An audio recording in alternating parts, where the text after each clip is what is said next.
cousin. I was up here on the tower on Friday. I saw him walk by, yelled down, "Hey, Sammy." He's about the size Sammy was last year, the last time I saw him. No, my name's Tristan. Sammy's grown a bit. Oh, yeah. Oh, man. And the Hayden kids, the Skellet kids, Well, tell you what. They have advanced beyond these classes, the junior ski classes. No question. And they are challenging everyone now. Yeah. And at some point, they're going to be dominant. Well, you remember there was a short time there where you had to be 16 to race. Oh, yeah. It was when I was at IGSBA for many years, it was a battle with the age.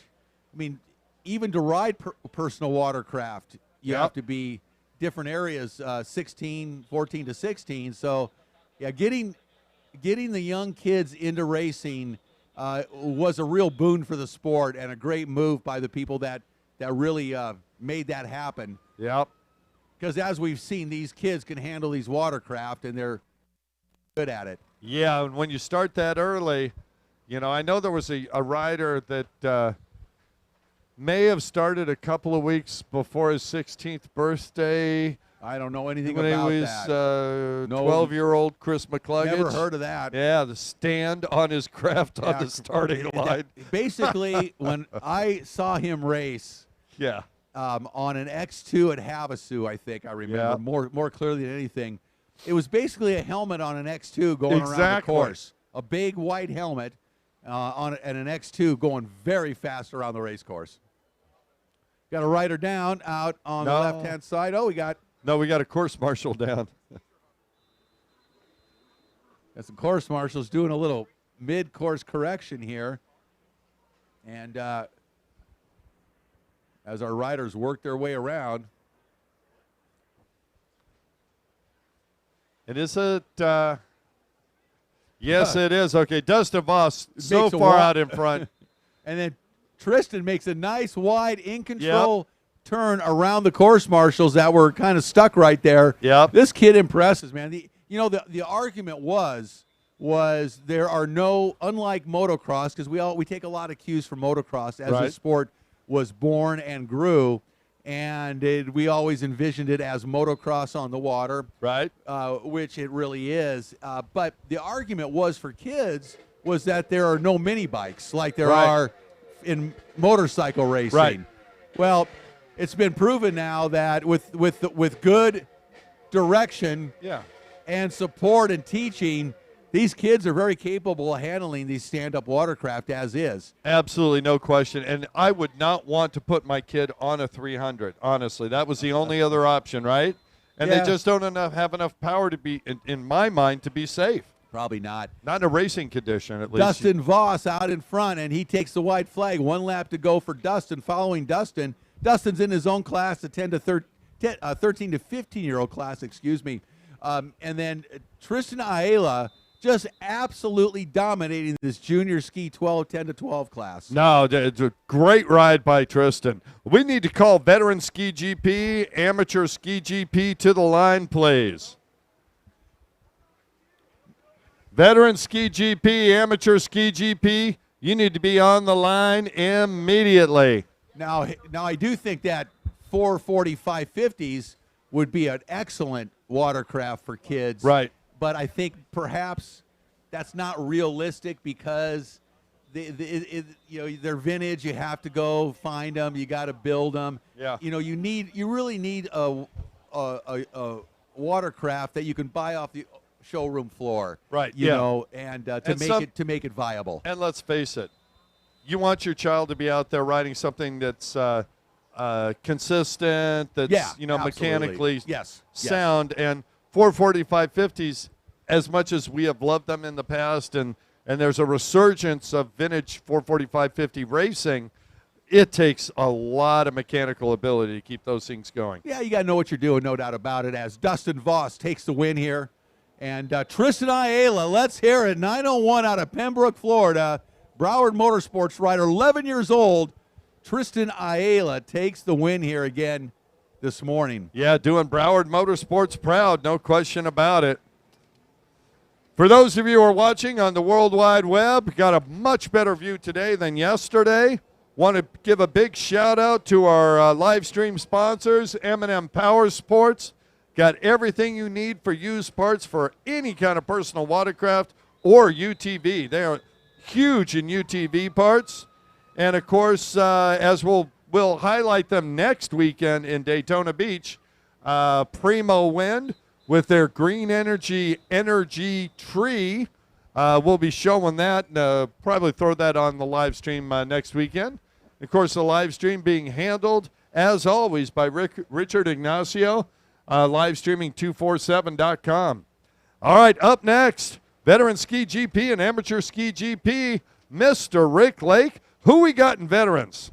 Oh, let's take a look down at the starting line. We're going to have boat number 3 out of Fuquay-Varina, North Carolina, on the Yamaha, 54 years old, Ralph McGregor. On the number 85 Yamaha out of Chattanooga, Tennessee, 38 years old, sponsored by Team 332 of Saudi Daisy. That's Dustin Higdon, back-to-back. Number 145 out of Dallas, Georgia, riding for Lair Performance Watercraft and Pro Watercraft Racing. That is Chris Wojtal. On the 702 Yamaha, 35 years old, sponsored by Amsoil, Hurricane Racing, Tapped Out Cycles. Out of Raleigh, North Carolina, Jeb Zarzauer. And coming back out, boat number 811 out of Christchurch, New Zealand, Marshall Brown Advertising sponsored Marshall Brown. It's just amazing to see that gentleman out there. Now we're going to switch over to Amateur Ski GP on the 4, the 44 out of Syracuse, Indiana. Kawasaki mounted, 15 years old, sponsored by Speed Racing, Bullet Racing, Z-Force Racing, Ultimate Watercraft Performance, Synergy RV Transport, Watercross of Texas, and Ignite Fuels, Camden Powell. And boat number 296 out of Port Charlotte, Florida, riding for Wade Chapin Performance, Action Kawasaki, Abaco Glasses, Commander, and Broward Motorsports, Taylor Skellett. Gotta love it. I'll tell you what, calling it early, Camden Powell and Taylor Skellett. That's going to be a battle out there. I was just thinking that a second ago, Kurt. You're absolutely right. These two riders are growing. Taylor a little younger at 13, Camden 15, but nonetheless, two very, very talented young ski riders here. And in veteran ski, I mean, gosh, is Marshall Brown going to come out here again and do it? He just won a couple of races ago. And 60-plus years old. This guy is an absolute Iron Man. Oh, red flag is what is Randy doing out there? I'm not sure what I was watching. Something caught his attention. Believe there's some issues with that boat. Looks like he's cleaning it out. Had to clean it out there in the surf. I guess so. That could be. I was a little worried right there. I wasn't sure what exactly was taking place. Oh, listen to that skeleton boat.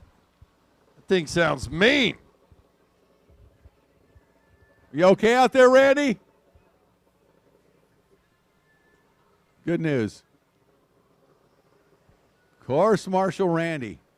Oh, man, the 901.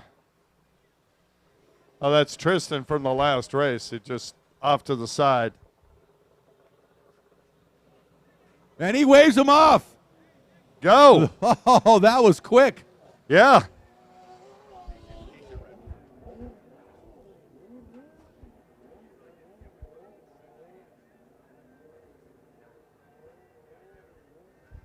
They're going to red flag this one, give him a chance to get lined up. Not everybody was completely ready that time, I don't believe.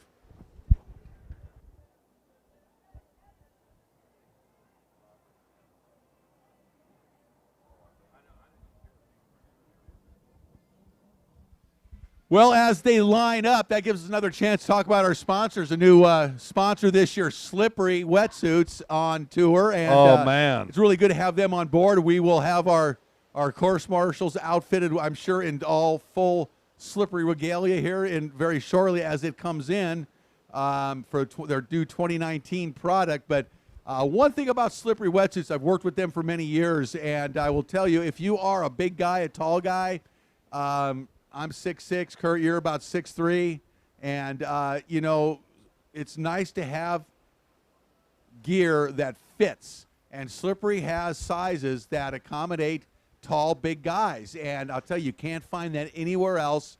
And check out slipperywetsuits.com, and you will see in their sizing charts that they have gear for us tall guys, you know. And, it's something that's meaningful if you are taller than the average statured person.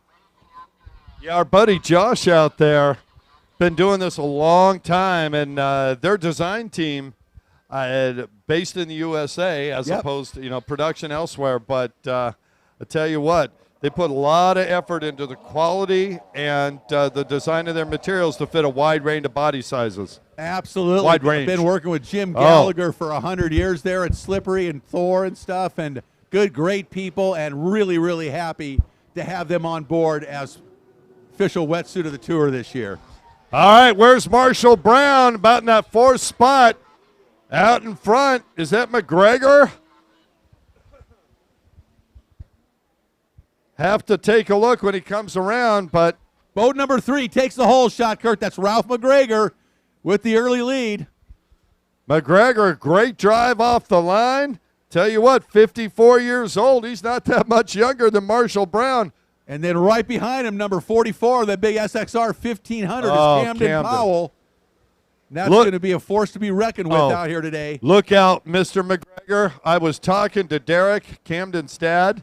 He says, yeah, we don't have the real horsepower boat here, but wait until you see Camden ride it. Yeah, this young man can really rail on that big SXR as these riders are getting more comfortable with that hull. They are just getting faster and faster. And we saw Craig Warner out here yesterday looking real fast on his modified SXR. Cannot wait for the second moto in the pro show, which coming up, folks. Tyron Matsouras is looking very forward to this race today. I'll bet both of them.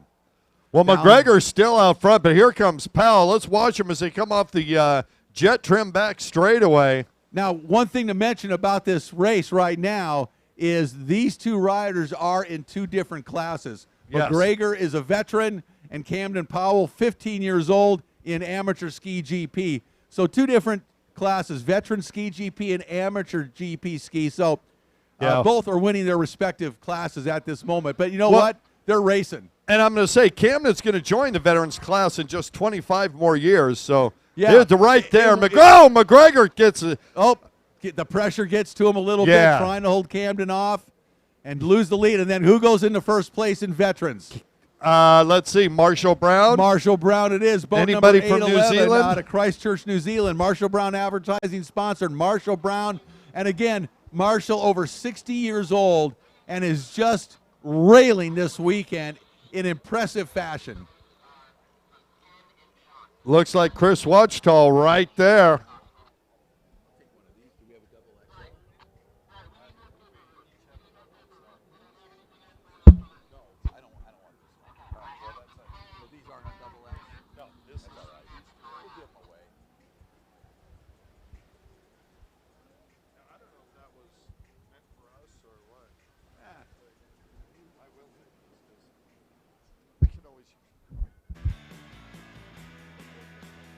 Halfway to go, crisscross white and checkered flag for Camden Powell as he is really out in front and railing right now. Look at Marshall Brown out in front of the veteran ski GP class. Man, is he looking good. Impressive rider to say the least. And our second place rider, or third overall, just went down hard. I believe that was Jeb Zarzauer, 702, in typical Zarzauer fashion. We don't want to say typical, even if it is. Well, let's face it. I mean, he rails. he is fast, and then all of a sudden, he's down. And then he's railing, and then he's down. And you and I great rider. You and I both have had that type of approach to racing, and over the years, you learn where you gotta back it up and where you can go wide open. The hard thing about stand-up ski racing is white flag comes out for Camden Powell, 1 lap to go. The hard thing about stand-up ski racing is once you go down and you got to pull yourself back up and get underway, you lose a significant amount of energy. Just once. It just works you. Just once. I mean, if you go down once, let alone in surf conditions 2 or 3 times. And it really sucks the energy right out of you, and it makes it more difficult to keep charging at that pace you were on. So last lap for our leaders is Marshall Brown leading the veteran ski GP class. And, of course, Camden Powell, number 44, out in front of the amateur ski GP. Camden Powell is going to come around, take the checkered flag here. He is on the back left-hand side of the race course right now on that big Kawasaki SXR 1500, boat number 44, working around. Camden, 15 years old, really smooth, very talented rider. His dad, Derek Powell, has been a pro for a long, long time in jet ski racing, and you can see the skills his son has acquired already at 15.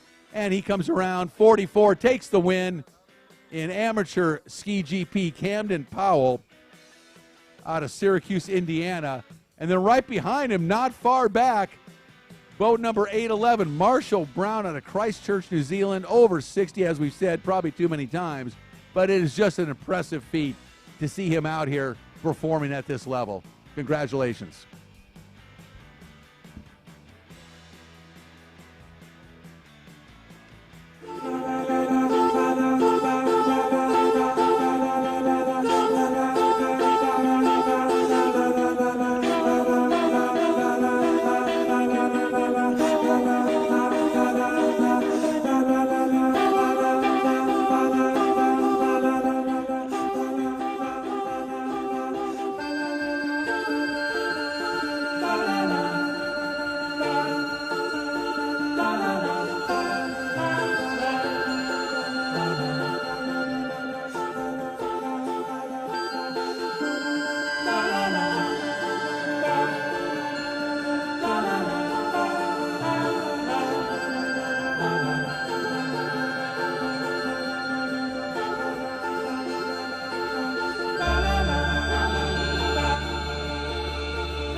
All right, race 11 to the starting line, amateur runabout box stock. We need your riders on the line.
Pro Watercross. High speeds. High flying action.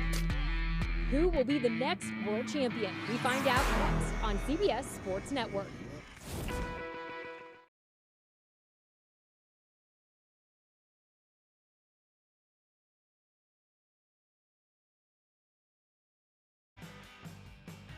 And then we're going to kick off the pro show here. We've got two motos today of pro racing that we are very, very much looking forward to. And while you're cruising around the beach here today, please stop by the official Pro Watercross merchandise booth and pick up the 2019 Pro Watercross merchandise. You can check out the shredder, which those things are selling like hotcakes, as they say. And get the lowdown on that, because those are pretty trick. Those things are absolutely spectacular. It's a cross between a skateboard, a snowmobile, a stand-up jet ski. That's a lot of crossover. But right, I mean, you change direction just like a skateboard. So amateur runabout box stock, we're going to get in right now. And then I believe, is that the last race before we go to the pro show, right? Yes. Believe so. We're going to go ahead and push race 12 ski 4-stroke stock after the first hour of the pro show, in between. All right, so in amateur runabout box stock on the 215, it's Nama. Number 243, Charlie Smith. On the number 22, Ryan Rasmussen. 731, Jay Dollarhide. That is James for James. On the 116, it's S. Groom. Boat number 7, Frank Crandall. On the 604, Nick Krupka. And 808 is going to be Graham Hunt. This is going to be amateur runabout box stock. Oh, man. Dignitaries up in the tower. Buttercup Compton bringing up some score sheets. Got to love that. Thank you very much, Kenny.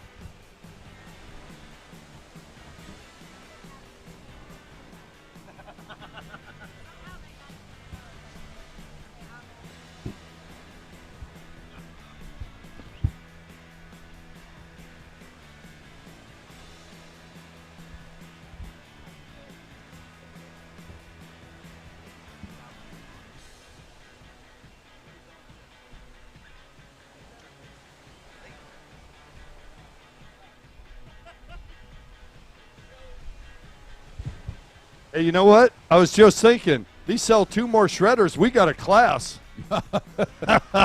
You know what I'm thinking. That would be interesting. Oh, yeah. It reminds me when we used to have the snowmobile races at Havasu years ago. My goodness. That was a trip. You know what's crazy? Helped get that together through Western Power Sports. Oh. Another sponsor of ours this year, along with Fly Racing. That was spectacular, watching those snowmobiles race out on the water. And until they didn't. I'll tell you what, they hit and get too. Oh my goodness! I've been on them. We used to we took a weekend and went what they call water skipping. Now all of our seriously, I mean it's a deal.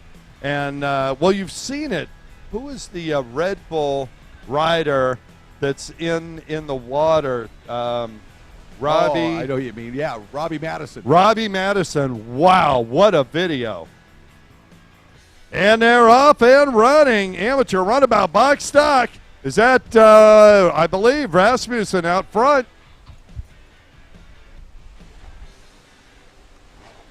It's boat number 215. Nama. Nama out in front early on after a rolling start.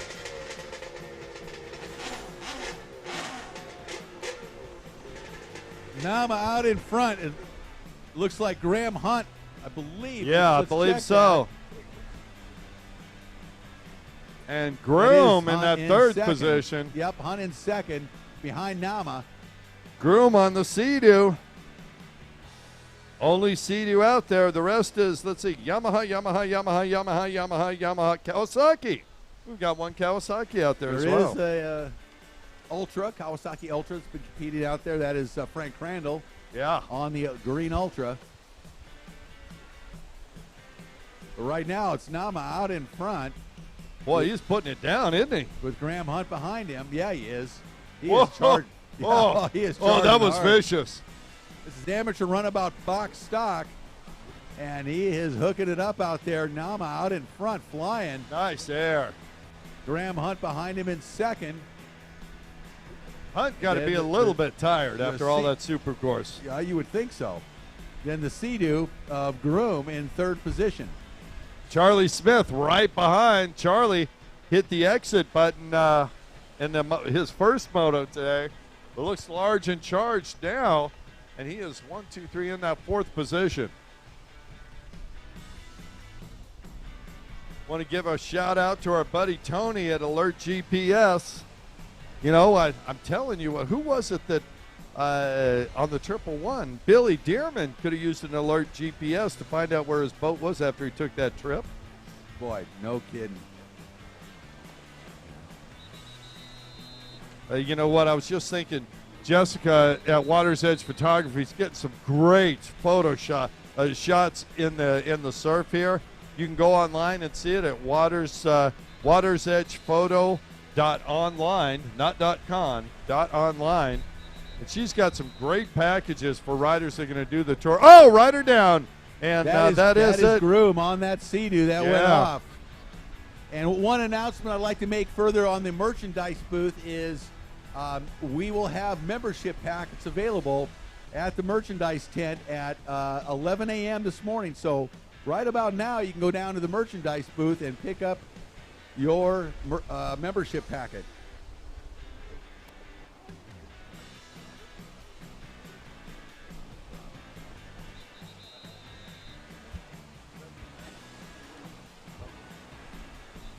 White flag out, 1 lap to go. Nama still out front, and Graham Hunt. Boy, Hunt was totally committed there.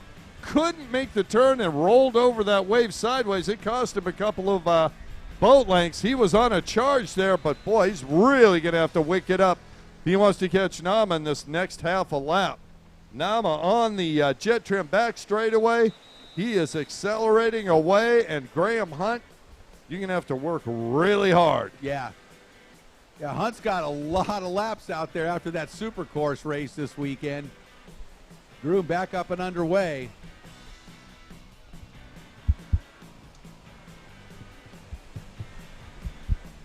Pro Show. We've got the Pro Show coming up next. Pro-Am Ski GP will be our first race. Pro-Am Ski GP. And man, after yesterday, I'll tell you what, I know you feel the same way. We can't wait for this one. That was an amazing battle that went right down to the wire between Craig Warner and Tyron Matsouras. I'll tell you what, Matsouras right there. Checkered flag comes out for our winner. That's Charlie Smith. No, I think, The winner's already in. Nama took the win. So Charlie Smith in that second position, it looks like. So we are going to move on to the Pro Show. And things going to get amplified significantly here in Pensacola Beach as Moto 2 of the pros are getting set to take the water. We need Pro-Am Ski GP riders to the starting line. All right, let's go ahead and count them down. On the number 0 machine out of Miami, Florida, 34 years old, Kawasaki mounted, sponsored by his very own Harry Kiwi Studio, EJ Viso. Boat number 2B out of Dallas, Georgia, riding for Factory Kawasaki, Troy Lee Designs, Works H2O Design, Pro Watercraft Racing, Scatrack, and HydroTurf. It is Craig Warner. On the number 12, Kawasaki out of St. Cloud, Florida, sponsored by Liquid Wrench, Cabrera Motorsports, and Blosian, Isaiah Washington. Boat number 13 out of Davie, Florida, riding for Broward Motorsports, Judge Motorsports, Jet Trim, Jet Pilot, Exotic Signs, Shoei Helmets, and Works Performance. On the K1, the Commander, Sammy Niemi. Out of Pompano Beach, Florida, on the number 13X, Kawasaki, sponsored by Valet Racing Team and Miami Jet Ski Shop, Jose Wisbele. Boat number 15 out of High Point, North Carolina, riding for Superior Auto House, Performance Jet Ski and Cycle, Amsoil, Fly Racing, Hurricane Racing, STB Racing, JC Racing, and Works H2O Design. On the Kawasaki, Matthew Richuk.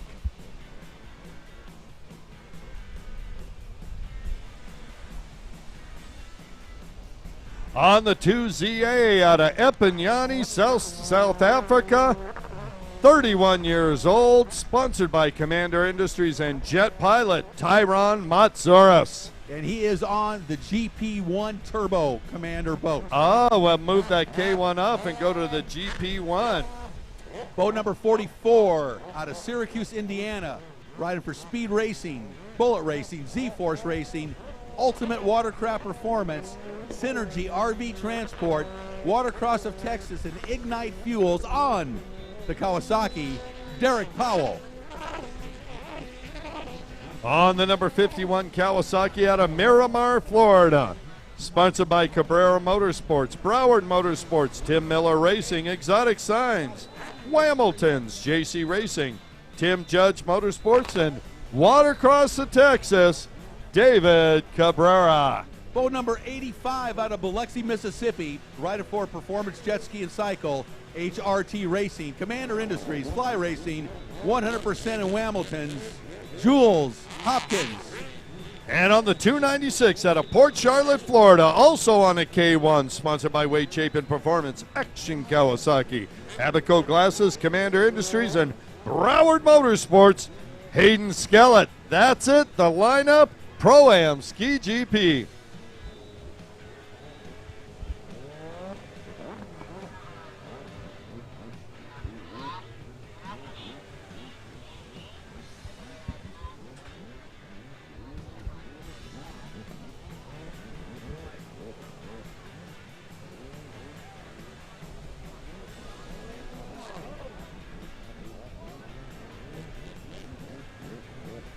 Okay, as we are set to begin the pro show here today, as we do with every event, we are going to begin our race with the playing of the national anthem. At this time, we would like everybody to please stand. Gentlemen, remove your hats for the national anthem.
All right then, the pro show is heading on the water. First up, Pro-Am Ski GP, Moto number 2. Moto 1 winner, Craig Warner. Getting his choice here on the line. He's on the inside.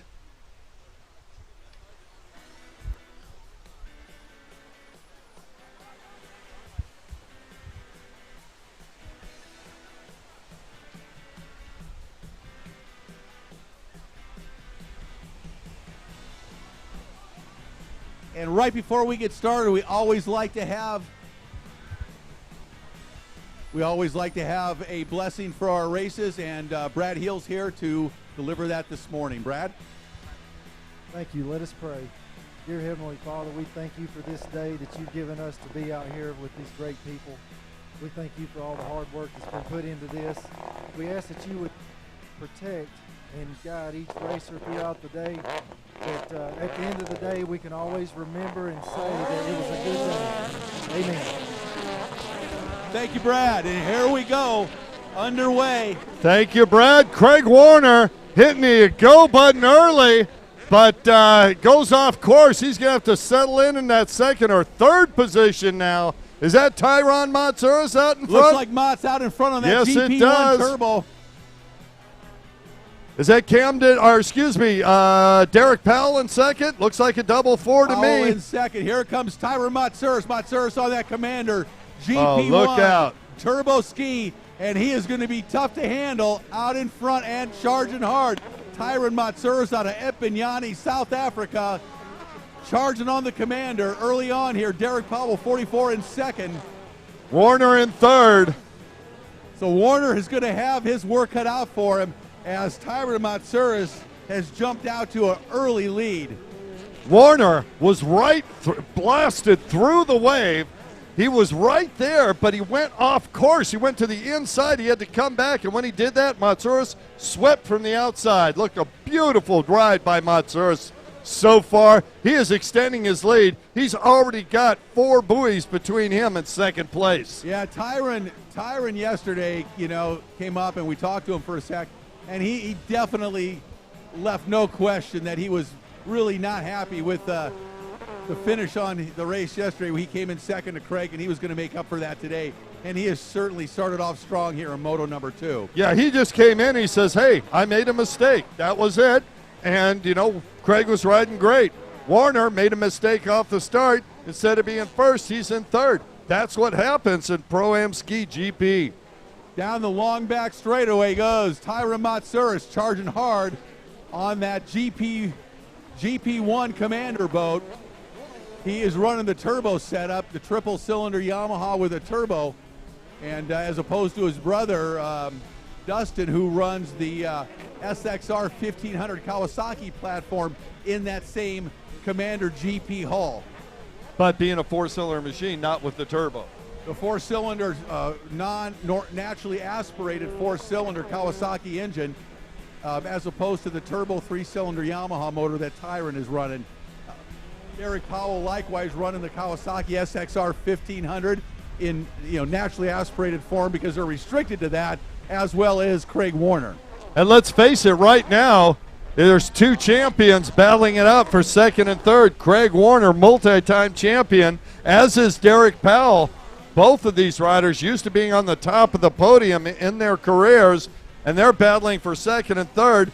Meanwhile, Dustin Matsouras is ready to start lapping people on the 3rd lap of this race, and there he goes. Tyron Matsouras. Thank you. You have said Dustin Matsouras way too many times in your life, so it's easy yes, to do. Yes, exactly. And his brother Tyron recently, he really hasn't raced over here the number of years that his brother Dustin certainly has. Dustin many, many years on the factory Kawasaki team back in the day, and as among others, very used to seeing and announcing his name. But Tyron's moved over here and is a threat in his own right, and another great young competitor, not young anymore, as young, but Dustin and Tyron, 2 gentlemen in the sport. Man, I got to tell you, Rick, as we're watching out here, Sammy Niemi was stuck over on the left-hand side of the course. I'm watching him run, and that big, long SXR hull, it's being a challenge for him. Yeah, that's a difference. That's a huge difference in machine from what he has been racing growing up. No question. That stand-up is longer than the sport boat he used to ride. Yeah, pretty much.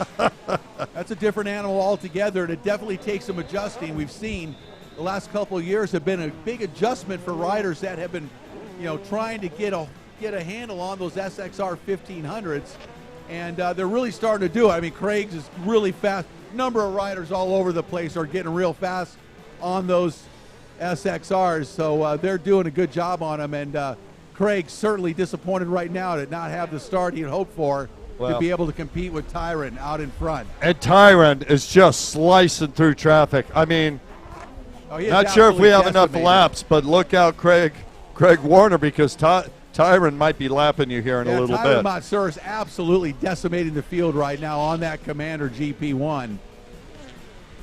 And the race for second and third between Powell and Warner, right there. Warner catches up, Powell extends. Warner catches up, Powell extends. They're going to get into some lap traffic coming up here, and that might give Warner the opportunity he needs, because let's face it, a first and a second is as good as a second and first going into the third and final most gruesome moto. No, that is very true, Kurt. He needs that second place finish to put him on equal footing with Tyron going into the third moto, as you so accurately stated. And he has got to work his way past Powell. And where was Powell in moto number one? Third position. So here comes Warner. There's just no giving it up at all. Warner working his way inside of lap traffic, charging, but he's got to catch Powell here. He's got his work cut out for him. Craig Warner has got to get by Derek Powell. So here are three SXRs, Sammy Niemi, Derek Powell, and Craig Warner. Watches Sammy Niemi, 13 years old, out there with multi-time champions breathing down his neck. Niemi making the turn on the jet turn back straightaway. Here comes Powell and Warner in tow. White flag coming out for our leader, Tyron Matsouras. Oh, he's already by on the right-hand side of the race course on that final lap, and he is just setting an absolutely blistering pace out here this morning in this first pro moto of the day. No question about it. Looks like Powell and Warner got by Sammy. Powell looking over his shoulder, sees Warner right there. Warner now coming up behind Powell, closing the gap. One lap to go for both Powell and Warner as they come down the front part of the racetrack. Here comes Warner. He knows he's got to get somehow. He's got to find a way past Derek Powell on this final lap. I'm telling you what, he's looking over his shoulder. I'm wondering if there's an issue with that machine. I'm just going to say right now, it doesn't seem like it's got the top speed that it had yesterday. Sounded strong on the moto, on the line. But it just doesn't look like Warner can keep up with Powell on that back straightaway. Maybe the Powell's just got it dialed in. Could be, but coming around to take the checkered flag is boat number 2 out of South Africa by virtue of Phoenix, Arizona now on the Commander GP1 Turbo. That is Tyron Matsouras with an amazingly devastating win here in Moto number 2 for Pro Ski GP. Yeah, here comes Powell, Derek Powell on the double 4, just like his son, out on the podium. Warner in third, and Niemi, I believe he's a lap down, and I can't even tell the number on that machine. Powell was just impressively smooth in that moto, making no mistakes, not allowing Warner to get anywhere near him, really. Yeah, I hope I'm not telling secrets, but Powell is saying, look, this is good for this round, but when it comes to the third round, you're not going to believe it. I believe he's flying to Lake Havasu tomorrow to check out his new equipment. Oh, that's awesome. Well, it just keeps evolving. Guys keep getting faster stuff. The tuners keep making better stuff, and so it goes, right? And so it goes. So as the water settles back down. Oh, man, Pro Runabout GP. This is going to be fun. Pro Runabout GP. You see the 777, Juan Lezcano out there. There's Brian Baldwin, Dylan Osborne, a lot of these riders ready to go. Jorge Moveon on the number 96 machine, looking out there to see if we can find him. See Troy Snyder out there. Dennis Mack. Well, I got to say, Kurt, what a difference a day makes. Yes, sir. Here we are, round number 1 of the 2019 Pro Watercross National Tour presented by Prower Motorsports on beautiful, beautiful Pensacola Beach. What a great sight. everybody you talk to absolutely loves being here. You know, what a great, we walk from the race site to the hotel. We walk from the race site to the hotel to dinner, to shops, to restaurants, and just a perfect setting for pro watercross racing here on Pensacola Beach. And you know what? I think it's a great setting for any kind of vacation. No question. I talk to a lot of people, and they love it here. They're from all over vacationing. And here we go. I'll tell you what, you and I both love it. I don't know is that Baldwin? No, it's not, is it? No, he's in third. Snyder That's the whole shot. Slugger. Slugger out front. Here comes Baldwin from fourth, diving into third. Oh, here we go again. Yes, we do. Snyder out in front. Who's in that second? Like yesterday. Oh, that's Dylan Osborne in second. Osborne in second with Baldwin behind him. Baldwin cut. Oh, and Dennis Mack. Baldwin riding like an absolute wild man out there in third as usual. I was just going to say, is that unusual? No, that's the norm. But Troy Snyder with that Tim Judge built Yamaha again pulls a hole shot and has a lead here early on in pro runabout GP. And Osborne doing everything he can to keep Brian Baldwin in behind him. And that's it. Here we go. Baldwin now setting his sights on race leader Troy Snyder. This very likely could be a knockdown, drag-out battle here in Moto number 2. Well, Snyder, he has got more laps in the surf, I think, than pretty much any other rider on the beach. And look at Baldwin was charged. Yeah. Made a mistake, swapped a little bit, lost a little drive, but he is charging hard right now. Snyder and Baldwin going to go at it. I am going to give this. I just had an epiphany. You know the analogy.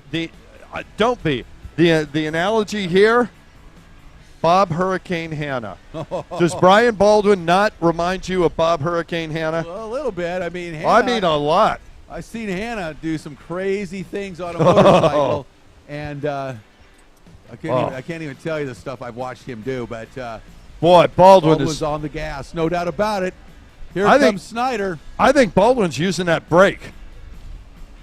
You know what I'm talking about? Watching him as he hitting those corners, he's setting up, and all of a sudden that machine turns.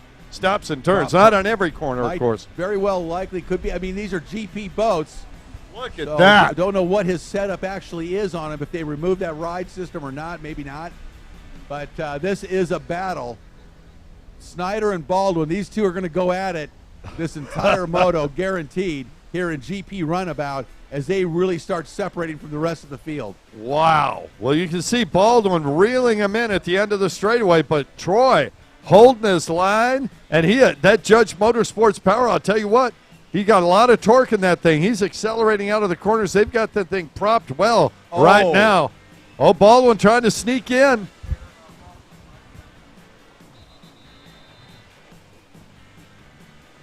So let's see where Baldwin goes as they head out in the back part of the racetrack. I got a feeling Baldwin might be headed for that green makeup buoy. Not sure, but let's watch and see what happens here. Well, if and he's this could wise, decide the race. If he's wise, that he could decide unofficially. The race. What I saw down there may lead me to believe he may be headed towards that makeup buoy, and he is indeed going around it. Well, good. We'd hate for it to be a, Now he's got to catch up. It gives Snyder a little breathing room, at least momentarily. Yeah, I don't think that's going to stay that way for long. You know what's interesting to watch with these two? Baldwin is going to catch up to Snyder. No question about it. Getting around Snyder there you go. Is a lot different than catching up to Snyder. It's way different. And this is what's going to be fun. This is what we live for, is watching these top riders go at it. No question. Hey, up next is going to be Sport GP, Blaster GP. You guys should be headed to the line. You're up next. Now, here we go. Baldwin now starting to creep up behind Snyder. One more lap. I wonder if Snyder has a backup camera so he can watch Baldwin chasing him. I think he pretty much knows what Baldwin's doing. I know he knows the Baldwin's there. I think he's done it so many times, and they've battled just intensely. Well, yesterday many races. we were talking to Slugger there in the pits after the races. He said, "What happened there?" And he says, look, I was going, and Brian surprised me. He came up. I didn't know he was there. I hit the brake, and Baldwin went wide. He was gone. Snyder pushed him real wide. Oh, you know what would make this a perfect weekend? Leaving with a Pro Watercross shirt and a shredder. Absolutely. You can get both at the booth right behind the Tower of Power. They got great deals going on in the 2019 Pro Watercross wear.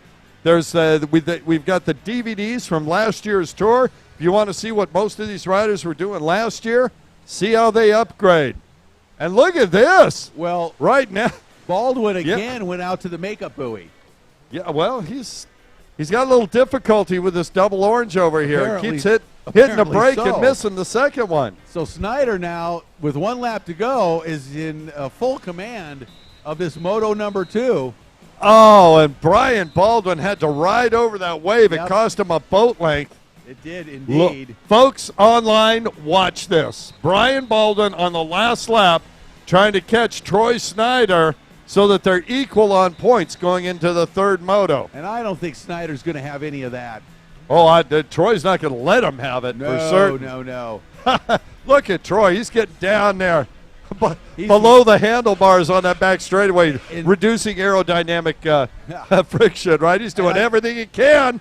Yep, and I got to say that Tim Judge tuned boat he's on is just performing flawlessly, keeping Baldwin. We know Baldwin's GP Riva Yamaha sponsored boat is real fast, and here comes Snyder. Here comes Baldwin. Snyder's going to hold him off.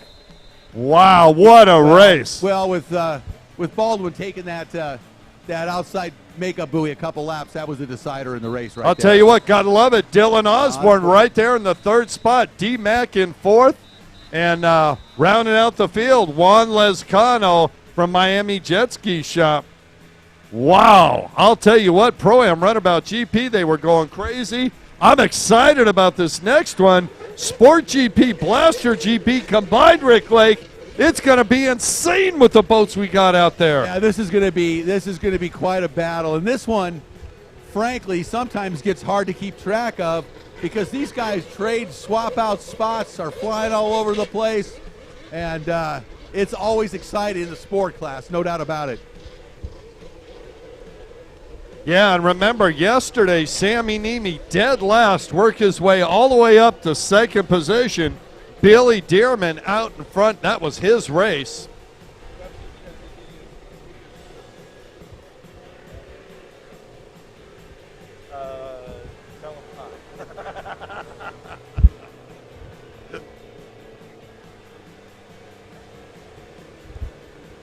Morning, Tony. How you doing? I see you looking at your wife. You gotta leave? Ah, got it. Apple Watch? Ah. This is technology wonderful. I said this is technology wonderful. All right, Blaster GP. Let's start with Sport GP. On the 111 out of Madison, Missouri, couldn't be anybody but Billy Dearman. He's sponsored by Judge Motorsports, Jet Pilot, Jet Trim, and Scat Track. In the Blaster GP class, boat number 1 out of Naples, Florida, riding for weight, shape, and performance, Judge Motorsports, Broward Motorsports, and Exotic Signs, Keith Dill. On the number 7 out of Pembroke Pines, Florida, Yamaha mounted, sponsored by Broward Motorsports, 41 years old, Danny Ayala. Boat number 13 out of Davie, Florida, riding for Broward Motorsports, Judge Motorsports, Jet Trim, Jet Pilot, Exotic Signs, Shoei Helmets, and Works Performance on the Yamaha. Well, they're all Yamahas, heck. Sam Niemi. On the number 72 Yamaha out of Mims, Florida, 43-year-olds, sponsored by HydroTurf, Jet Pilot, and Jet Lift, Shark Energy Drakes, Johnny Smith. 77 out of Osteen, Florida, Glenn Young. On the 201 out of Delray Beach, Christopher Landis, sponsored by Riva, Mark Landis Racing, Weisco, and Jet Trim. And boat number 296 out of Port Charlotte, Florida, riding for weight, shape, and performance, Action Kawasaki, Abaco Glasses, Commander, and Broward Motorsports, Hayden Skellett. Oh, this is going to be exciting. Well, I want to see if Johnny Smith has recouped that speed he showed early yesterday because he was absolutely flying out in front at the start of that first moto. Looks like Johnny Smith looking for another holder. We can get another holder out there for him. I see Cat Daddy down there on the line, and he's got 3. Looks like Bob Dixon, Cat Daddy, and Bobby Cardone holding up the number 72. So interesting.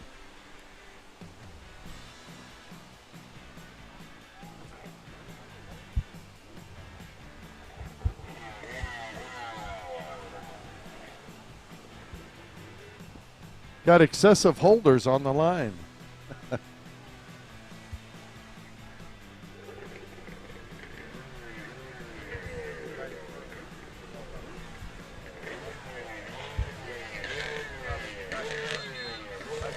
Johnny Smith's going to have to lose a holder down there. Only 2 holders allowed.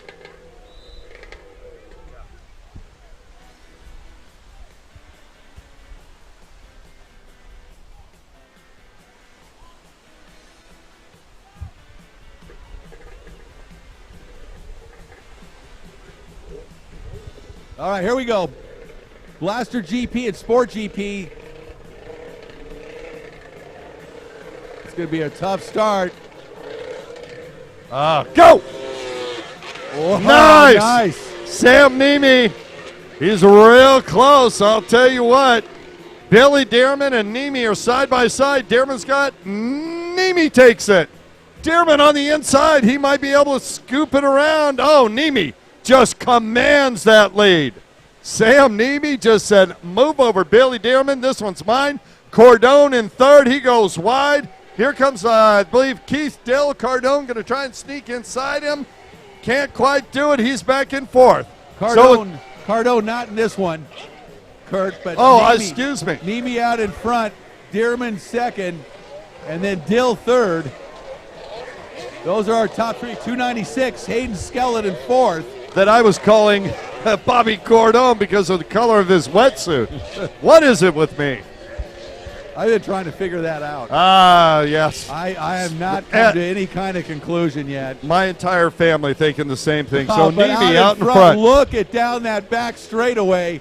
Sam Nemi on the gas.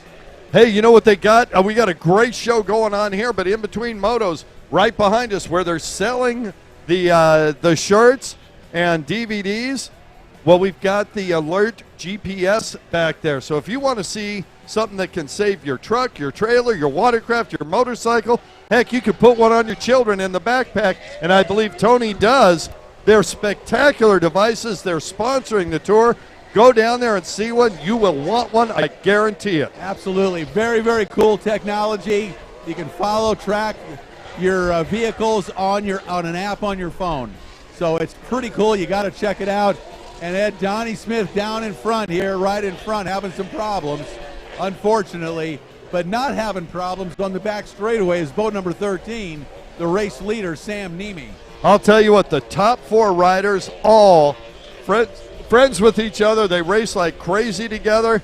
I'm just predicting now, Hayden Skellett going to make a move up there. Keith Dill, large and in charge, former national champion. He's a great rider, but Skellett's been riding the wheels off of everything today. Absolutely, no question about it, but boy, out in front, Sam is just pulling away. Sam Nemi looking strong. Billy Dearman behind him. Of course, Billy Dearman in a sport GP class as opposed to the Blaster GP class, I believe. No, he's riding it now, yeah. I don't know. That's why he rode that other boat, I believe. That's how that happened. It's got to be. Because he's on a Blaster. Absolutely. Blaster 2 Hamilton Hull out there he was riding last year. Yeah, so yes. Yes, absolutely right. So Billy Dearman in second behind Nemi right now. In third, Keith Dill right behind him, Hayden Skellett. Down the front straightaway, our race leader taking the halfway sign. Oh, Nemi's boat just sounds vicious. He is flying on that triple-powered Blaster. And then Dearman in second, 111. Dearman out of Madison, Mississippi. riding for Judge Motorsports, Jet Pilot, Jet Trim, and Scat Track. Oh, here comes Skellett on Dill. Dill, number 1 in third right now out of Naples. And look at Skellett just cutting tight, reeling in the national champion, Keith Dill. Yeah, Keith Dill, 46 years old. Hayden Skellett, 14 years old. So that's an interesting battle as they go down the back straightaway. Over 3 times older. Amazing. That's nuts. I'm telling you. Straightaway closing the gap on Dill, trying to get around Keith Dill, the national champion. Oh, Skellett goes wide. He should have went inside, but you know what? Sam Nemi just airs it out right in front. Pitched it sideways just like his son did out there earlier and just hit the throttle. He went going. Here comes Skellett. Watch him try and make a move right here on Dill. Slides over the top of the wave. He's not going to be able to do it there. Can he go wide and then inside? Here he goes.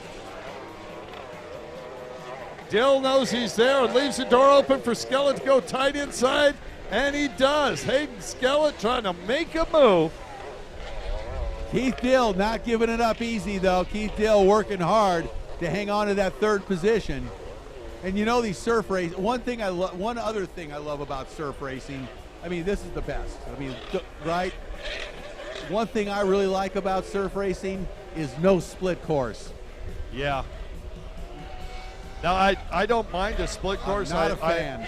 I've done properly. I'm a huge fan. But I disagree. Having said that, I'd still always rather be on a surf course. Yeah, surf racing, no split. I never have liked a split. I've never seen a split used in any other form of racing. Well, so, you know, once again, just shows you can't be right all the time, Rick Lake. Yep. That's okay. Look at Skellett. Making a move again. Dill stuck it just a little while Skellett was there, but Keith Dill using those years of experience, staying out front, distancing himself from the young Skellett every opportunity he gets.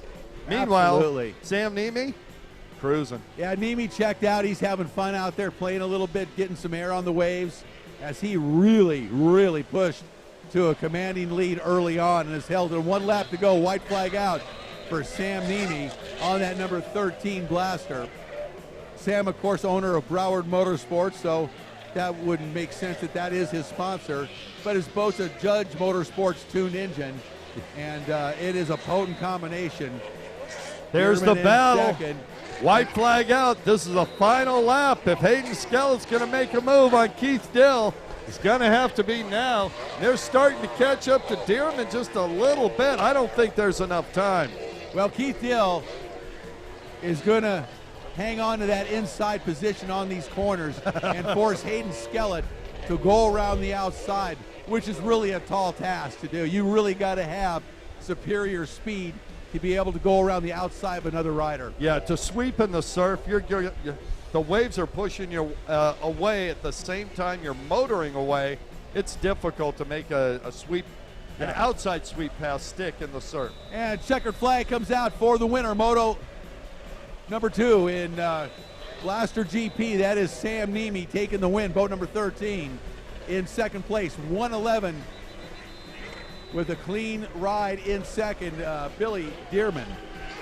Here comes Dill, keeping that third position. Hayden Skellett in fourth, followed by Glenn Young. Don't know who else was, followed by Johnny Smith. Yeah, Dill way too experienced of a rider to give up that inside position. Well, I tell you, I can't be right every time, but Hayden Skellett did everything he could to make that move on Keith Dill. He Dill. was there. He just needed just a little more oomph to get around Dill, but he didn't have it. Up next, Pro-Am Ski Stock. Pro-Am Ski Stock, race number 4 in the Pro Show. Wow, we got a lot of riders in this one, Rick Lake.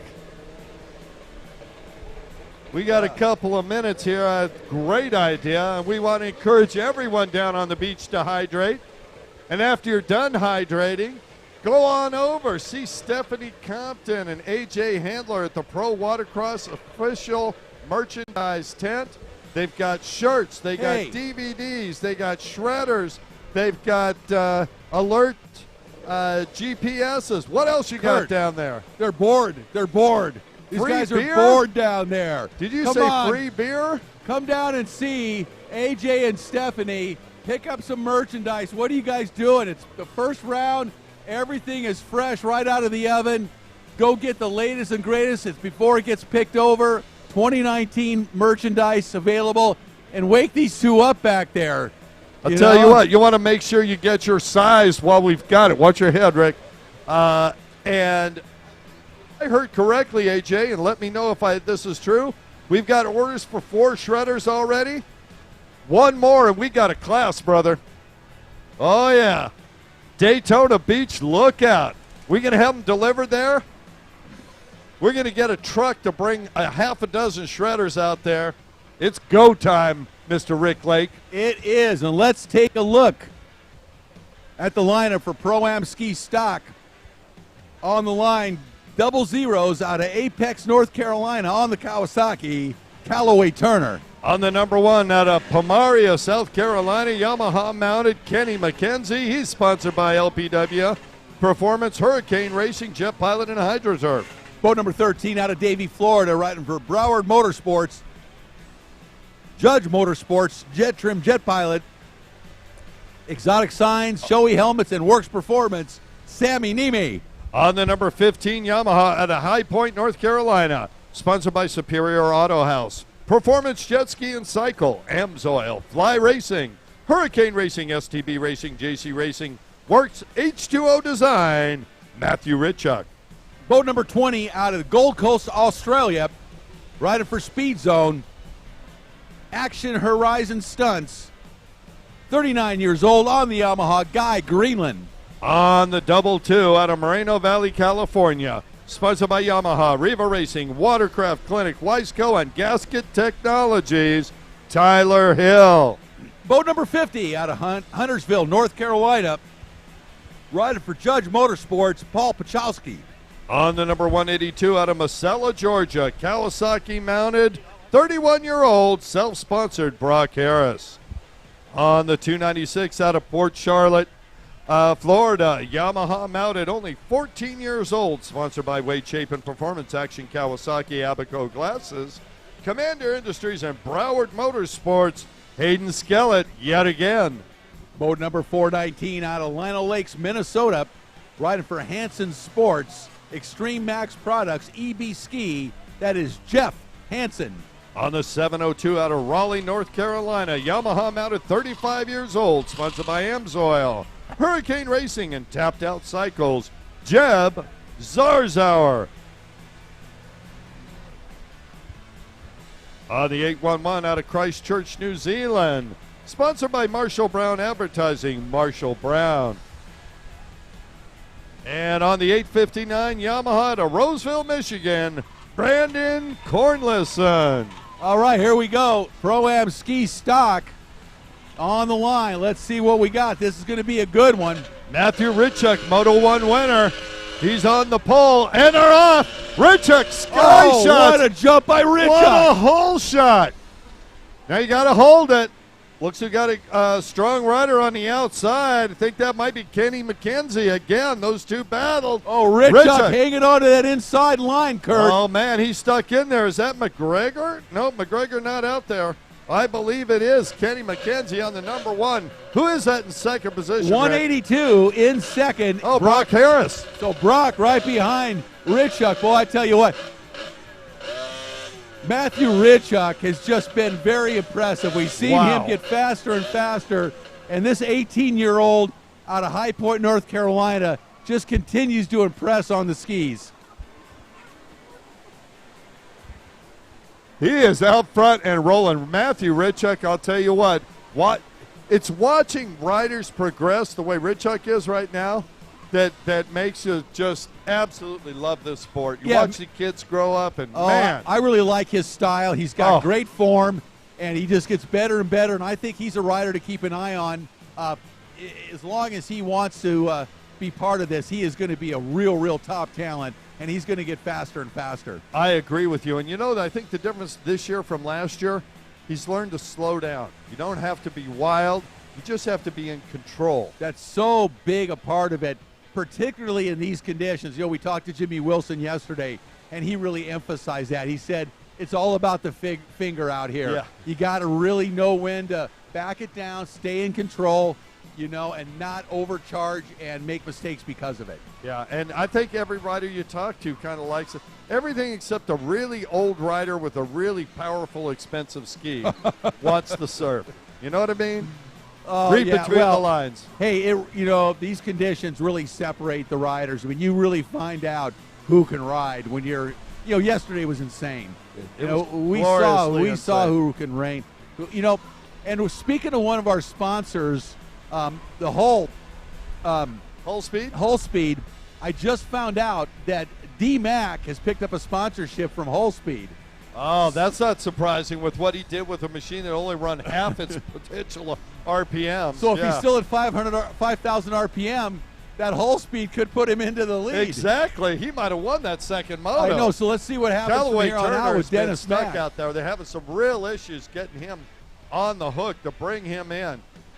So that's good news for D-Mac getting picked up by Hull Speed. Oh, yeah. Our new sponsor this year. I think this is going to be a product that this community is really going to embrace and find out how much difference it can make.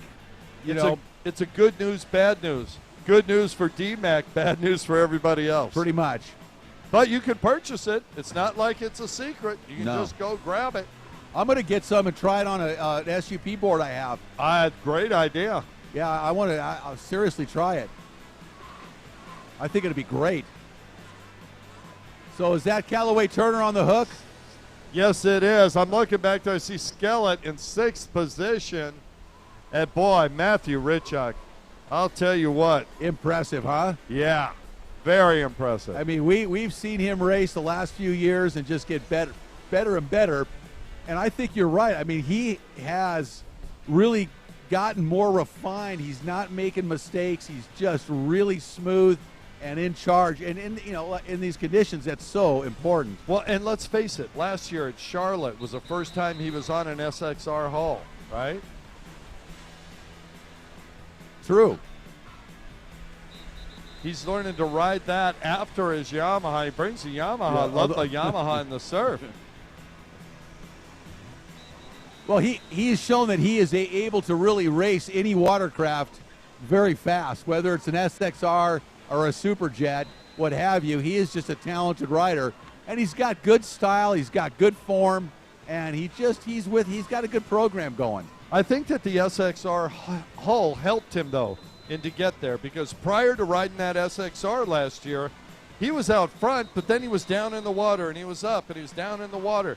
Yeah. Now, he's up front. He's looking ahead.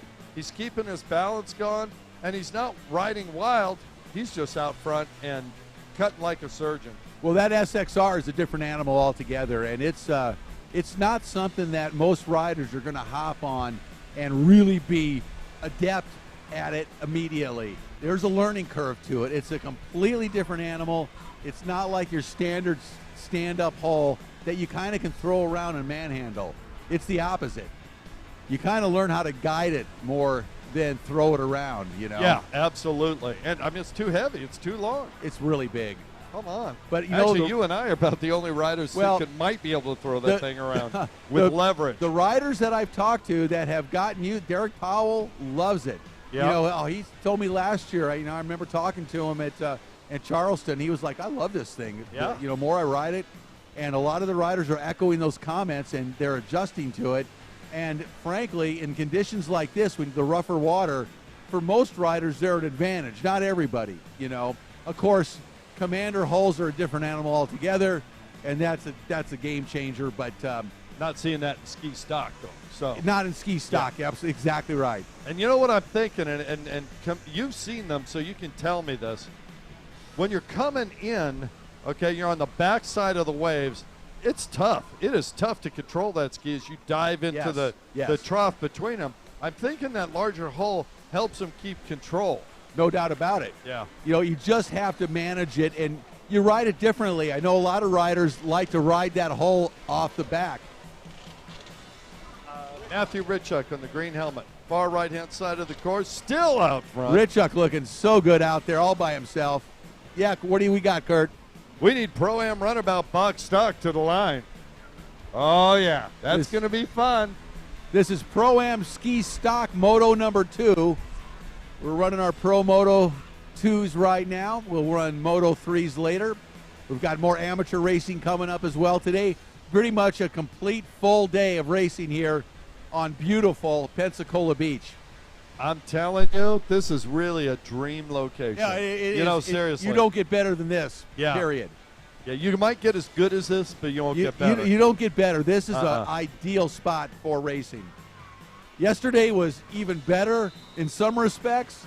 We took a little beating. The riders took a little beating as Matthew Richuk takes the white flag. But you know what? Those conditions yesterday were pretty epic. Honestly, they're announcer's dream. I was humbled and in awe of the riders yesterday. No question. Because they were That out was there rough. charging. They were with it in incredibly difficult conditions, and it was really fun. It was a lot of fun for us, and I think if you talk to even any of these riders individually, even the ones that maybe didn't get the results that they were hoping for prior to the start of the race, that expected to be out front but finished mid-pack, they had a great time. Yesterday was survival to a degree, for some of these classes, and they really did a great job. Every racer yesterday, I thought, did a phenomenal job. Everybody came through with flying colors, and it was a spectacular day of racing. Well, let's have everybody down on the beach as Matthew Richuk makes the final turn onto the front straightaway. Oh, leg out, doing a little Sheldon. His wire-to-wire win. I love it. Richuk sticks out the leg, does a little, pays homage to the slasher right there a little bit. Yep. Does a little freestyle per Rip and Kroger, Hollywood Watkins. Yep. And he's got to be excited. 182 in second place. Yeah, Brock Harris. Yeah, out of Masella. Another Georgia boy up front. Those guys pretty much held position the entire race, Kurt. Yeah, they did. It's a 419. Jeff Hansen did a great job up there. Mr. Skellett, a little further back than I expect him to be, but man, has he got to be tired. I'll tell you what, Hayden Skellett's been putting out a lot of effort repeatedly. Yeah, Kenny McKenzie, I think he finished back in the pack, so I was going to give Richuk a pretty strong shot at the overall in that third and final moto. Well, he's clearly the fastest rider in this class this weekend. He is looking really good, just dominating, and so be it. He's earning it right now, no doubt about it.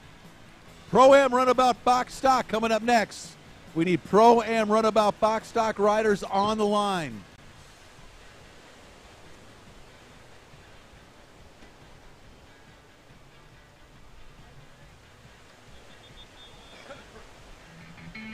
Pro Watercross.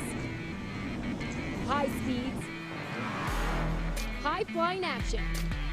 Who will be the next world Freestyle champion? riders. On Freestyle CBS riders. You will be up after Pro-Am Runabout Box Stock. Give you some water you can do something with, as opposed to yesterday. So our race directors have decided on the very wise decision of starting the runabouts out off the sand, because it is really tough holding those in place, and frankly a little dangerous for the holders with those big runabouts. So they're going to line these riders up in the box stock class and do a little bit of a rolling start. All right, Moto 1 winner, Brian Baldwin on the 502 on the inside. Second was Troy Snyder, so they were in reverse from the GP class. Let's see what happens. They're side by side. There we go. Great. Oh, Snyder. Snyder got a jump. Snyder got a jump. Let's see what happens. Baldwin going off course. Oh, no. Yeah, that's Tim It looks Miller. like Dylan Osborne with the early jump. Oh, I think that's 37, Tim Miller, but we'll see. And here comes Slugger on the outside. You're right, it is Sweeping 37. on the inside. Snyder taking over. Oh, Miller in second. Baldwin Dylan Osborne, as you called, in third. And Baldwin all the way back in fourth. I don't think Miller wanted any part of Troy Snyder right there coming around that turn. Snyder just came right inside and took charge. Tim knows what's going on. And Miller kind of gave him a little bit of a berth there to get through. Only about 4 inches, but it was an important 4 inches. Well, that's what they say. Speaking of 4 inches, look out. Brian Baldwin in the 4th spot right now. He's not going to stay there. You scared me for just a second there. I wasn't sure where you were going. I don't understand what you mean. Out in front, slugger Troy Snyder on fire on that 110 Judge Motorsports powered machine. Snyder now finished second. If he can stay in front of Baldwin, which he's handily there now, they'll be, if Baldwin can get to second position, looks like Baldwin having some issues in black traffic. And I'm not sure. I want to keep an eye on Snyder and see if he does. I'm not making a call because I'm not sure, but he came real close on a buoy over there. I think he was okay, but we'll see if he decides to take that makeup buoy or not. I'm not sure. He's been doing this long enough to know it's not worth gambling. He knows more than I do. I'll put it that way. Yeah, if he has any question. And nope, he went around it. Yep.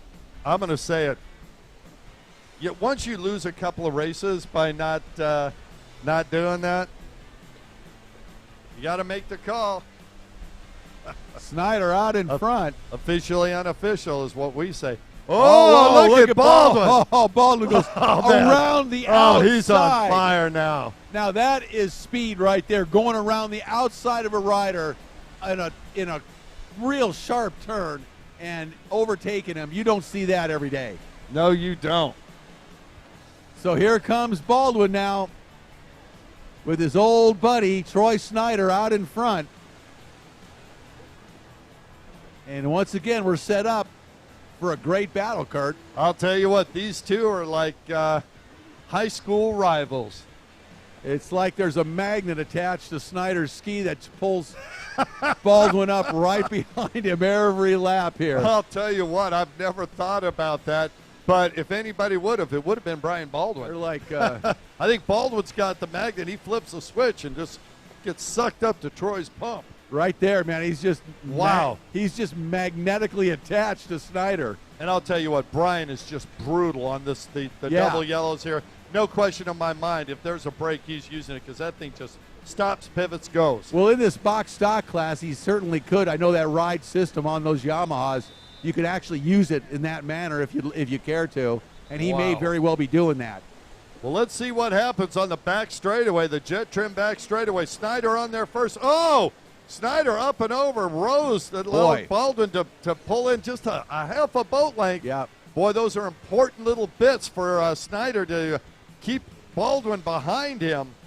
These rollers coming in definitely can make an impact in the outcome of these races, because when you're making that turn and there's a roller right there, you got to make a good decision in a split second.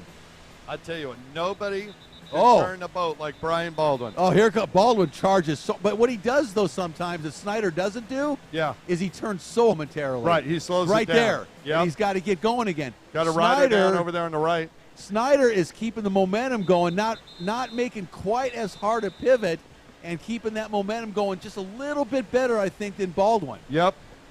Well, and it's because he's out front. He doesn't have any pump wash. He doesn't. That is a huge factor. We haven't talked about that all weekend long, but pump wash is a factor in any watercraft race. And even here where you've got a whole ocean, even in the surf, it makes a difference. It's slippery. And he's been in the pump wash the entire race. It's very slippery in that pump wash. You're just all over the place out there. Here comes Baldwin down the back. Oh, and he gets a bad drive coming out of that left-hander. He got into the pump wash, and he had to roll over the top of that wave to hook up again. Now, I would almost think it could be a pump impeller issue just a little bit because he's having so much trouble. But, you know, he's facing a very, very fast rider in Troy Snyder, and he knows he's got to push it extra. Oh, and they're side by side. And Baldwin actually gets by, and what a move by Baldwin. Wow, with one lap to go. Oh, man, you do not see that very often. That was an extremely aggressive maneuver. Yes, it was. Absolutely. He pushed right through that. And Troy, he had opened it up 2 buoys before. He started just a going little bit wider and wider, and I'm thinking, Troy, you know, he backs that thing in, and that. Oh, and we had another one. Ramgeet missed that one of those buoys on that double yellow. That's a difficult place. I almost can't believe what I'm watching. Baldwin got by and just absolutely left Snyder. Now, Snyder might have backed it off a little, I don't know.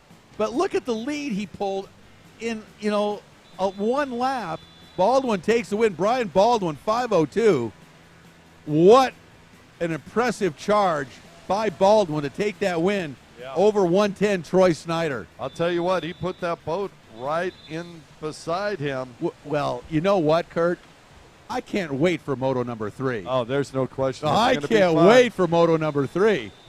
So I know the fiberglass repair guys are going to be looking forward to it as well, because there's some money to be made there. Yeah, I don't know about that. We'll see.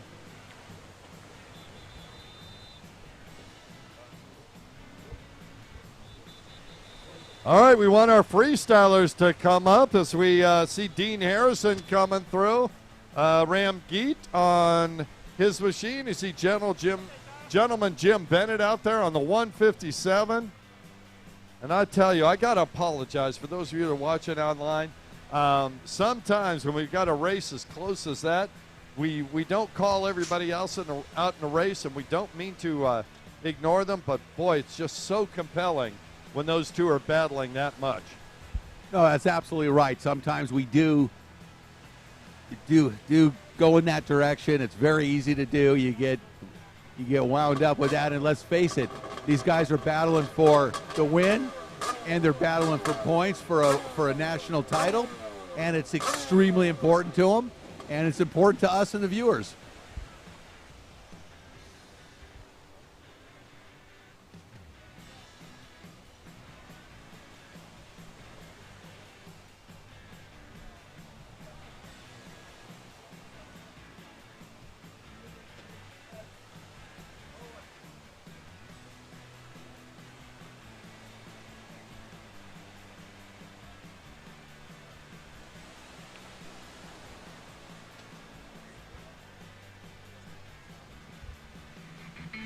Pro Watercross.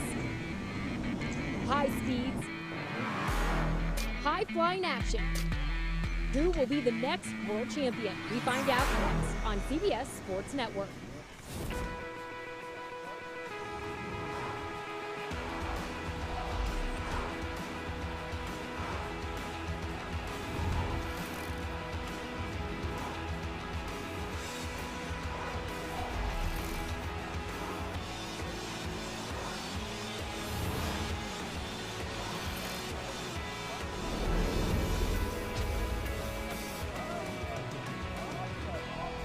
Welcome to beautiful Naples, Florida, the Paradise Coast. It's a gorgeous day here out on the Kurt, water. why don't you talk to Tony here, because I think you're going to have some good questions for him. World Championship. Now I'm about to introduce you guys to the 3 classes we're covering today. First up, we have the Pro Ski GP. These are the stand-up watercrafts that reach speeds up to 75 miles an hour. Next up, the Pro Runabout box stock. These are the ones strictly out of the box that you could go to your local dealer and bring right out here and race. And lastly, one of the most popular, the Pro Sport GP that reaches speeds up to 75 miles an hour. Now we're about to show you just what these elite athletes have to go through on this course from a first-person perspective. Kurt and Rick, up to you guys. All right, we're on board with Callaway Turner for the jet trim lap of the day. Charging into the first turn. Turner a little behind here going into the first turn, Kurt. Yeah, he's having to deal with the pump wash of the 2 riders in front of him, but he's in a great position, tight to the buoy. They're going to make a hard U-turn.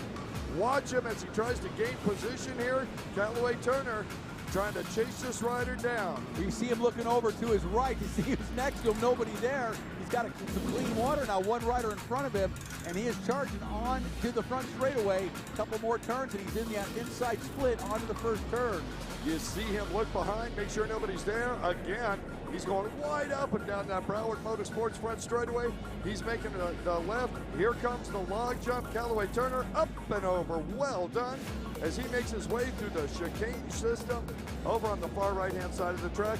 Rick, where's he going? Turner looking again, see if anybody's next to him. Nobody there. Makes a nice left-hand turn. Now he's got to stay real clean as they head towards the back part of the straightaway.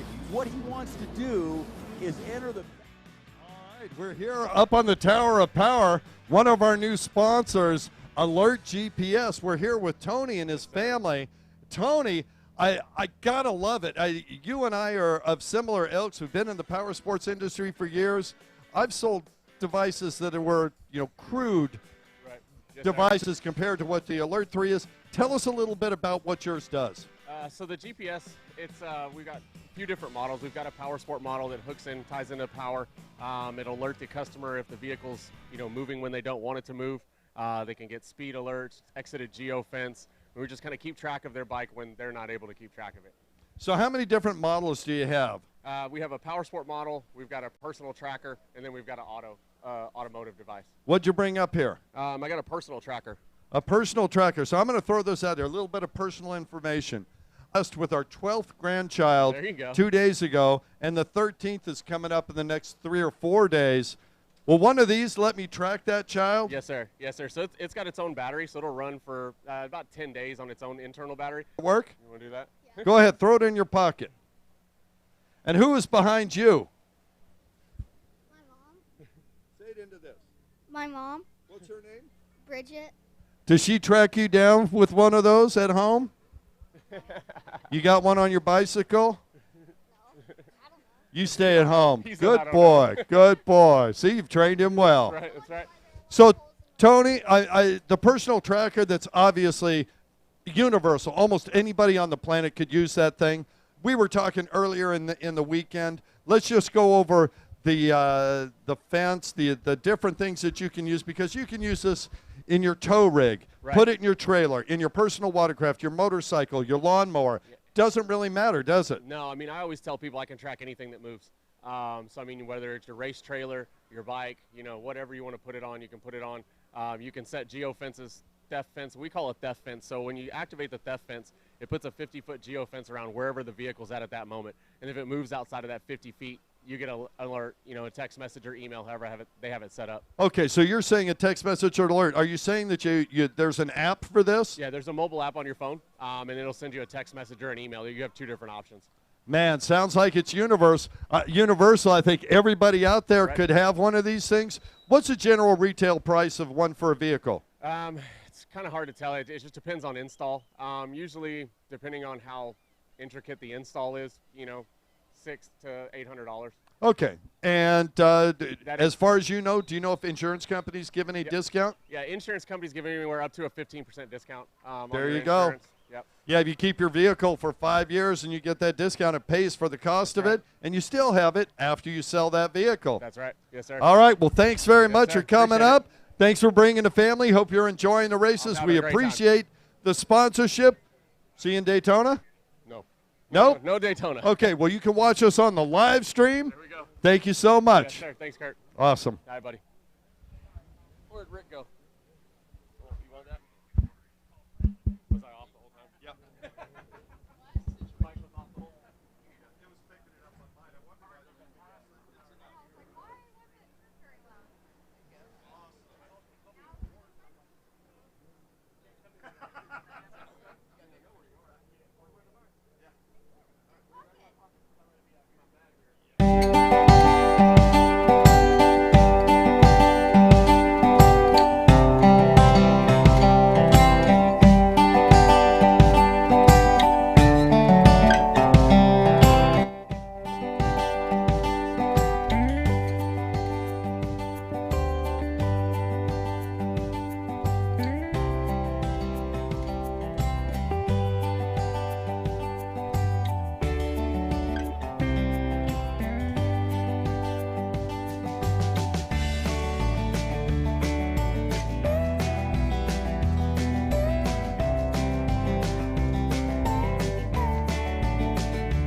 Freestyle taking place right now out on the course. Got a competitor in amateur freestyle today, as well as one in pro freestyle. I believe that's Jeff Luker out there. I was just going to say, he's a winner already as soon as he Well, got yeah. on the water. So it's more of an Oh, look at the air.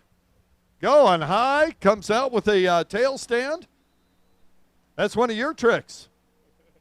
Oh, yeah. That's one of my tricks, all right. Unintentional. I seem to remember you doing a Hollywood corkscrew at the Nautical. Oh, yeah. It wasn't in the water, though. Yeah, that's right. It was at the Tiki Bar. Yeah, at the dance room floor there. That Tiki Bar was the spot.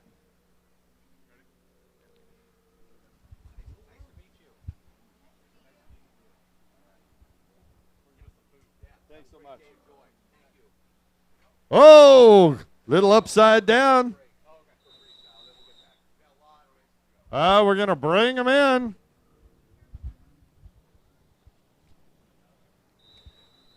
I got to say that GPS unit, you're talking with Tony about, is pretty impressive.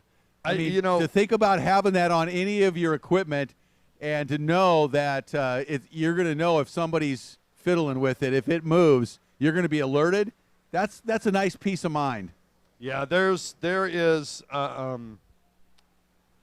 myriad number of uses for that thing. It really is. It's unlimited. Yeah, honestly, we've used those things in the motorcycle industry forever. Of course, everybody knows about low jack, and right? That's essentially what the early version of that was. Right. Those are they're like a crude axe compared to a surgeon's scalpel. That's what the alert GPS is. That's exactly right. I mean, now with an app on your phone, you're alerted, and it's just super trick. I mean, everybody probably is going to need to have one of those. Yeah, that was Brad equipment. Hill out there. Excuse me, Rick. That was our pro, Brad I was Hill. a little confused seeing him that far out there. I know it. And but Same man, here. mad skills. Brad Hill out of Rutherford, North Carolina. He's on that RPS machine. We call it an unknown. 39 years old. He's throwing it down out there. Where is Jeff Lutkar? Waving at Jessica, Water's Edge photo. She got some great shots of that, I'm certain. Airborne, upside down in the surf. Oh, yeah. You can see Jessica's stuff online at watersedgephoto.online. You can see it in magazines. A lot of the catalogs for the watercraft industry feature Jessica's photos in the front. You've seen them on television. In other words, if you want a great photograph, go see Jessica while she's here. They can see you back at the pits after the races, right? Absolutely. Don't disturb her while she's shooting a photo. But, well, I'll tell you what, if you get those racer cards, they're like baseball cards. You can either have them one or two-sided. You give those out to your sponsors, they're never going to forget you.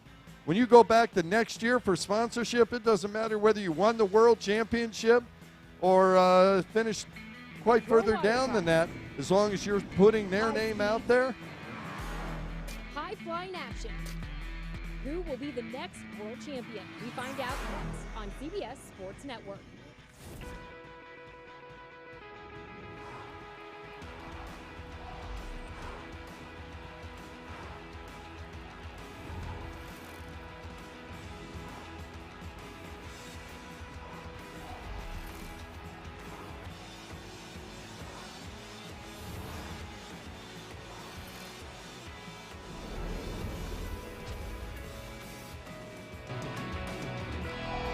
Welcome to beautiful Naples, Florida, the Paradise Coast. It's a gorgeous day here out on the water at Sugden Regional Park.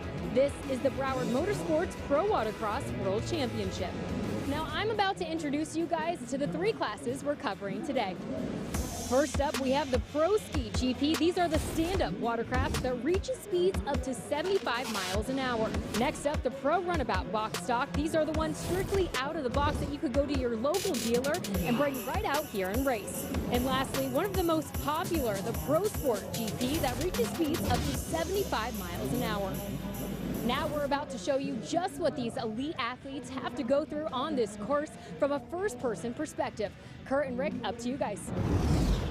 All right, we're on board with Callaway Turner for the jet trim lap of the day. Charging to the first turn. Turner a little behind here, going into the first turn, Kurt. Yeah, he's having to deal with the pump wash of the two riders in front of him, but he's in a great position, tight to the buoy. They're going to make a hard U-turn. Watch him as he tries to gain position here. Callaway Turner trying to chase this rider down. We see him looking over to his right to see who's next to him. Nobody there. He's got some clean water now. One rider in front of him, and he is charging on to the front straightaway. A couple more turns, and he's in the inside split onto the first turn. You see him look behind, make sure nobody's there. Again, he's going wide up and down that Broward Motorsports front straightaway. He's making the left. Here comes the log jump. Callaway Turner up and over. Well done. As he makes his way through the chicane system over on the far right-hand side of the track. Rick, where's he going? Turner looking again, see if anybody's next to him. Nobody there. Makes a nice left-hand turn. Now he's got to stay real clean as they head towards the back part of the straightaway. What he wants to do is enter the back straightaway with as much speed as he can so that he can really gain on anybody in front of him and not give up a position or get passed on that straightaway. No question about it. As he goes off the end of the straightaway, he's taking the inside split, going to try and make a move here. 2 more buoys before he comes out to the main straightaway. Here he goes. Watch it, the next orange buoy. He's going left and across the finish line, and that's your jet trim lap of the day. Now today is not only about pro watercross. We have some high-flying freestyle action and some motorized surfboards. Yeah, you heard me right. You don't want to miss this. Stick around for the Broward Motorsports Pro Watercross World Championship. The Broward Motorsports Pro Watercross World Championship on CBS Sports Network is sponsored by Naples, Marco Island, Everglades Convention and Visitors Bureau, Florida's Paradise Coast. By Broward Motorsports, you gotta ride. And by Shark Energy, feed the beast.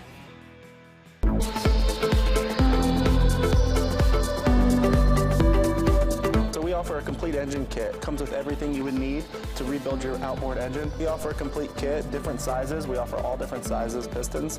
The kit comes complete with gaskets, piston, everything you need, bearings to do your whole engine.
Pro Watercross. High speeds, high flying action. Who will be the next world champion? We find out next on CBS Sports Network.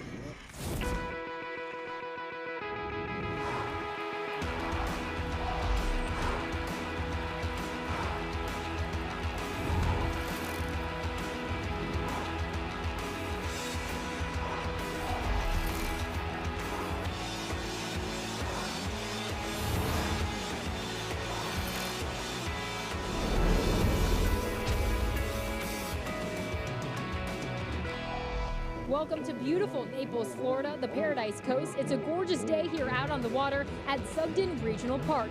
This is the Broward Motorsports Pro Watercross World Championship. Now, I'm about to introduce you guys to the 3 classes we're covering today. First up, we have the Pro Ski GP. These are the stand-up watercraft that reach speeds up to 75 miles an hour. Next up, the Pro Runabout box stock. These are the ones strictly out of the box that you could go to your local dealer and bring right out here and race. And lastly, one of the most popular, the Pro Sport GP that reaches speeds up to 75 miles an hour. Now we're about to show you just what these elite athletes have to go through on this course from a first-person perspective. Kurt and Rick, up to you guys. All right, we're on board with Callaway Turner for the jet trim lap of the day. Charging to the first turn. Turner a little behind here going into the first turn, Kurt. Yeah, he's having to deal with the pump wash of the 2 riders in front of him, but he's in a great position, tight to the buoy. They're going to make a hard U-turn.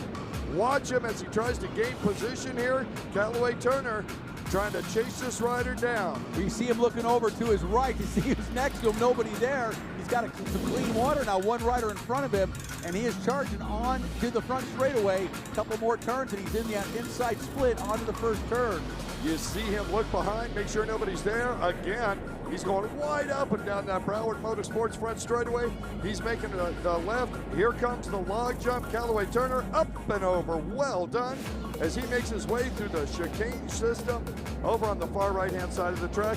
Rick, where's he going? Turner looking again, see if anybody's next to him. Nobody there. Makes a nice left-hand turn. Now he's got to stay real clean as they head towards the back part of the straightaway. What he wants to do is enter the back straightaway with as much speed as he can so that he can really gain on anybody in front of him and not give up a position or get passed on that straightaway. No question about it. As he goes off the end of the straightaway, he's taking the inside split, going to try and make a move here. 2 more buoys before he comes out to the main straightaway. Here he goes. Watch it, the next orange buoy. He's going left and across the finish line, and that's your jet trim lap of the day. Now today is not only about pro watercross. We have some high-flying freestyle action and some motorized surfboards. Yeah, you heard me right. You don't want to miss this. Stick around for the Broward Motorsports Pro Watercross World Championship. The Broward Motorsports Pro Watercross World Championship on CBS Sports Network is sponsored by Naples, Marco Island, Everglades Convention and Visitors Bureau, Florida's Paradise Coast. By Broward Motorsports, you gotta ride. And by Shark Energy, feed the beast.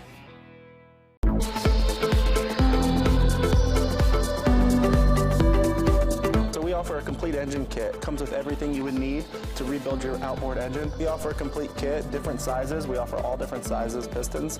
The kit comes complete with gaskets, piston, everything you need, bearings to do your whole engine.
Pro Watercross.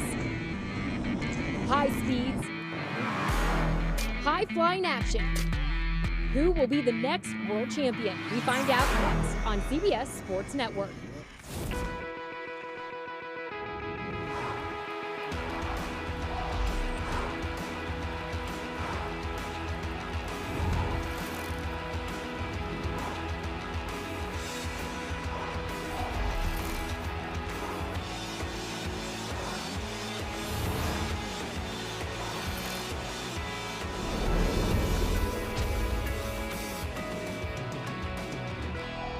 Welcome to beautiful Naples, Florida, the Paradise Coast. It's a gorgeous day here out on the water at Sugden Regional Park. This is the Broward Motorsports Pro Watercross World Championship. Now I'm about to introduce you guys to the three classes we're covering today. First up, we have the Pro Ski GP. These are the stand-up watercrafts that reach speeds up to 75 miles an hour. Next up, the Pro Runabout box stock. These are the ones strictly out of the box that you could go to your local dealer and bring right out here and race. And lastly, one of the most popular, the Pro Sport GP that reaches speeds up to 75 miles an hour. Now we're about to show you just what these elite athletes have to go through on this course from a first-person perspective. Kurt and Rick, up to you guys. All right, we're on board with Callaway Turner for the jet trim lap of the day. Charging to the first turn. Turner a little behind here going into the first turn, Kurt. Yeah, he's having to deal with the pump wash of the two riders in front of him, but he's in a great position, tight to the buoy. They're going to make a hard U-turn. Watch him as he tries to gain position here. Callaway Turner trying to chase this rider down. You see him looking over to his right to see who's next to him. Nobody there. He's got some clean water now. One rider in front of him, and he is charging on to the front straightaway. A couple more turns, and he's in the inside split onto the first turn. You see him look behind, make sure nobody's there. Again, he's going wide up and down that Broward Motorsports front straightaway. He's making the left. Here comes the log jump. Callaway Turner up and over. Well done as he makes his way through the chicane system over on the far right-hand side of the track.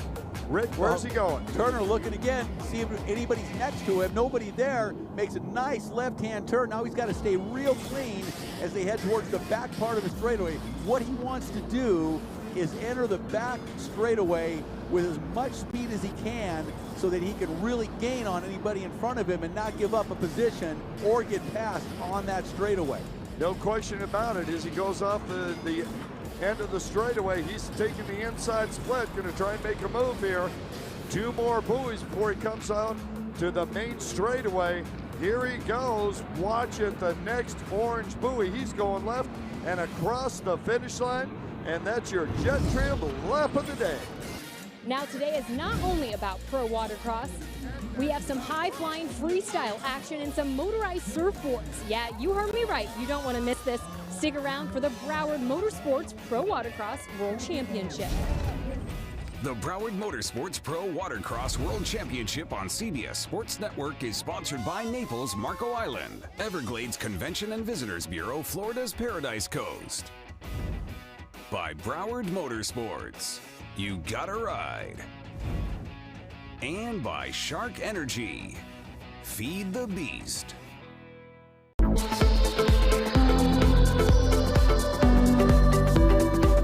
We offer a complete engine kit. Comes with everything you would need to rebuild your outboard engine. We offer a complete kit, different sizes. We offer all different sizes pistons. The kit comes complete with gaskets, piston, everything you need, bearings to do your whole engine.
Well, we've got a break in the action. There's a great opportunity to head over to see Stephanie and AJ at the Pro Watercross first official merchandise tent. They've got all kinds of stuff that you want to see. I mean, first of all, you got hats, you got shirts, you got DVDs, everything to sport the Pro Watercross logo. Shirts really good this year. Love them. We got the DTV shredder there. I see Hollywood Bobby Cordone going up. He's like, hey, can I get a ride? No, Bobby, you can't. Oh, of course you can. Of course you can. But you got to wear shoes. That's the thing. You get some shoes. We'd love to see you out there on it. Little video would help promote that green thing you got. Hey, right? Right? Make it happen. See no vodka. Bobby Cordone. You can see him on Facebook every Monday evening, right? What time is it? 7. Yeah, see, for me, it's way early. We got to, like, leave work early. I got to go in the bathroom with my phone if I want.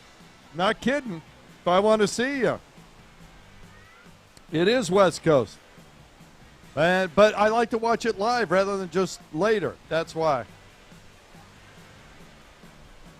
I'm sorry, did you say you're going to move to the Midwest so it'll be more comfortable for me to see? I must have misunderstood you. Oh, yeah. Oh, here's a bunch of people coming to try and get shirts. They barely wearing any clothing at all. Come on over and see the Pro Watercross crew.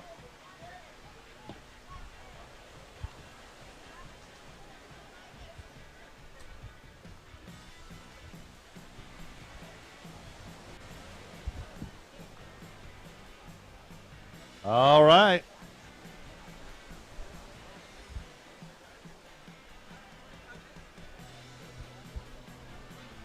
All right, ski 4-stroke stock. We need you riders down to the starting line. Ski 4-stroke stock. Yeah, we need to get all the kids out of the water, please. Everybody out of the water. We're going to start our next race. Thank you very much. Ski 4-stroke stock. To the line. Jay McCreary, Eve Izzo, Jay Valet, David Cabrera, and David Powell to the line. Ski 4-stroke stock. And there it is. Derek Powell, first one down out in front.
All right, ski 4-stroke stock. We see the riders getting out there.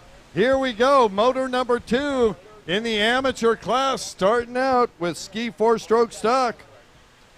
First overall and moto number 1 on the double 4 out of Syracuse, Indiana. Riding a Kawasaki. He's sponsored by Speed Racing, Bullet Racing, Z-Force Racing, Ultimate Watercraft Performance, Synergy RV Transport, Watercross of Texas, and Ignite Fuels. Moto 1 winner, Derek Powell. Second in moto number 1, out of St. Cloud, Florida, on the number 12 Kawasaki, sponsored by Liquid Wrench, Cabrera Motorsports, and Blosian, Isaiah Washington. Boat number 13 out of Pompano Beach, Florida, riding for Valet Racing Team Miami Jet Ski Shop. It is Jose Viz Valet. On the number 51 out of Miramar, Florida, Kawasaki mounted, sponsored by his very own Cabrera Motorsports, Broward Motorsports, Tim Miller Racing, Exotic Signs, Whamilton's, JC Racing, Tim Judge Motorsports, and Watercross of Texas, David Cabrera. Number 84 out of Moneta, Virginia, riding for JC Racing, Virgil NAF Power Sports, SML Wraps, STB Enterprises, and Pure Performance on the Kawasaki, Jonathan McCreary. That's the field for ski four-stroke stock. We're lining them up, and the second set of motos coming up right after this.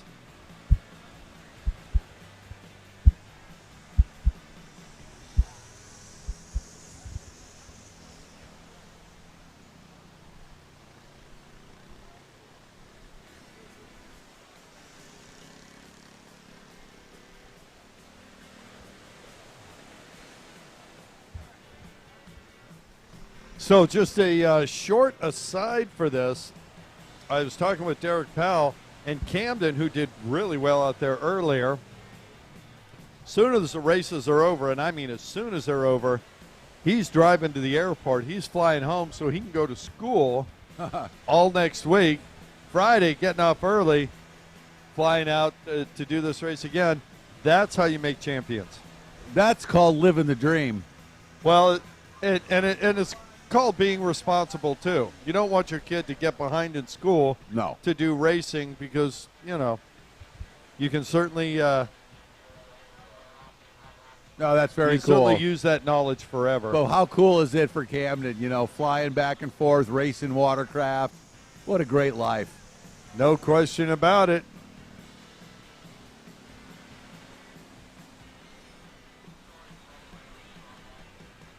Moto number 2. Here we go. Ski four-stroke stock. It was Derek Powell, as you mentioned, taking the win in Moto number 1. In second place was Isaiah Washington.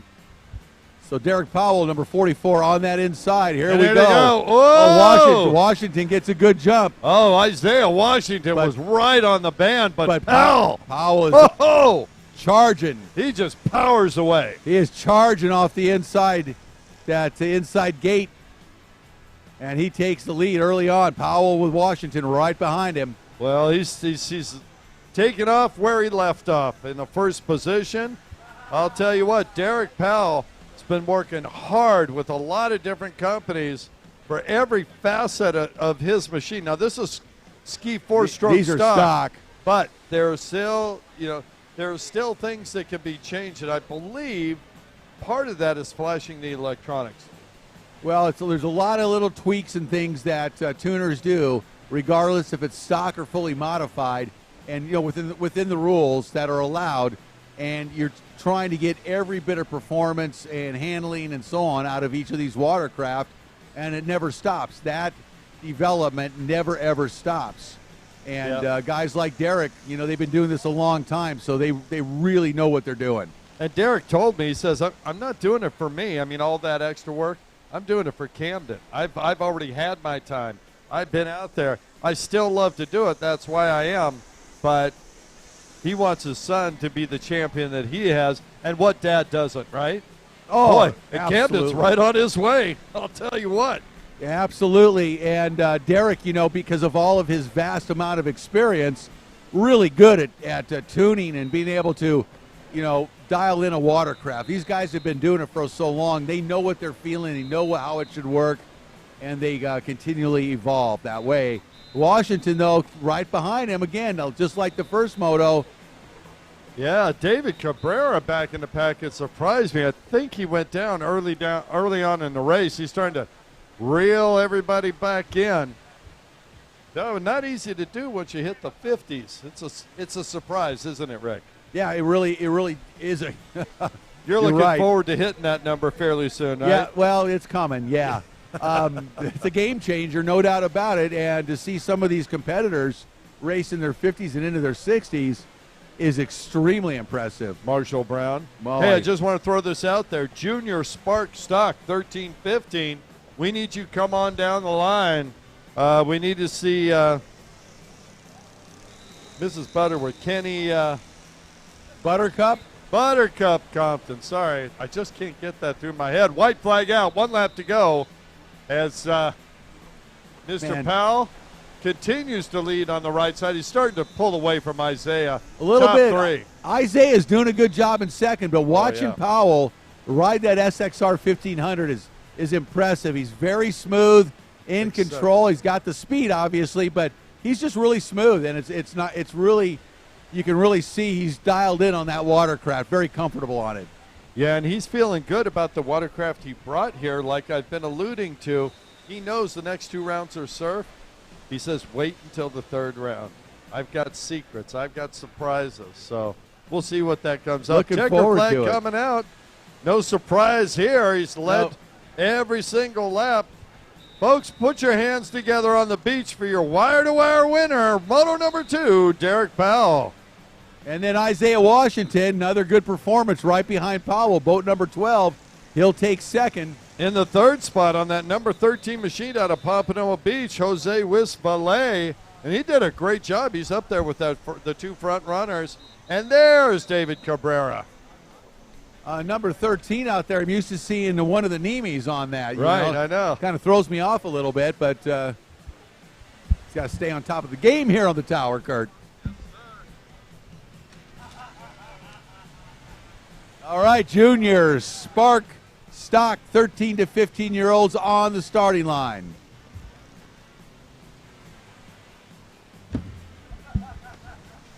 Let's see on the number 17. It's Kenny Buttercup. Number 21 out of Gainesville, Georgia, 15-year-old McLaren Garmin.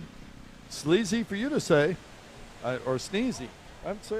I'm mispronouncing even that. On the 607, it's the other Compton, Haley Compton. Now, Haley Compton, she was way out front early on. Yeah. I thought Haley took the win in moto number 1, but apparently there was a discrepancy with buoys. Well, yeah, that's the only thing that makes sense, right? Yep, exactly. Oh, Ryder just got rolled. Oh, was that Belay? Who was it? I believe so. That's the 0. That was a rough way to come into the beach. Yeah, that's EJ Vizo. Wow. Yeah, Vizo kind of got drubbed a little bit coming in. He throws the thumbs up, says, I'm all right. Okay, that's You great. really got to watch yourself in these waves coming in because they come up behind you and can throw you off very, very easily.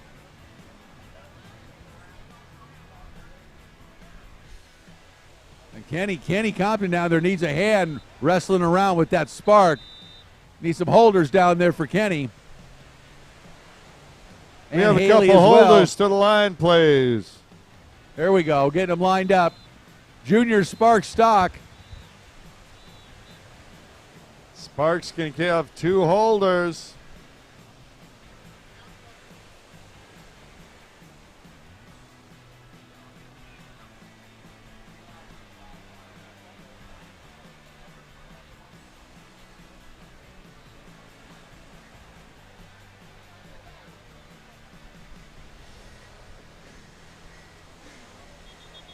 Isaiah Washington having a little trouble over there coming in. Yeah, really? He got rolled over. He must be just exhausted. I think that's exactly. You get worked. I mean, these guys are racing full out there. Oh, trying to get everybody lined up. Haley needs to join the party here. Here she comes. She's like, wait a minute. Why is everybody in front of me? Gone. Oh, and Buttercup gets a hole shot. Kenny Compton in the middle takes the hole shot here, moto number 2, and he'll get into the lead. Haley dropping in behind her. McCarran right there. McLaren, excuse me. Kenny on the gas out in front. Kenny Compton, 14 years old, out of Carthage, Texas, riding for WSM, Riva Racing, Jet Renew, Jet Trim, and Muddy Sponge. I'll tell you what, Kenny was talking to us during the break, and he was telling us all kinds of reasons why he didn't get out front. This day, he just had enough of that, I think. We were just ribbing him.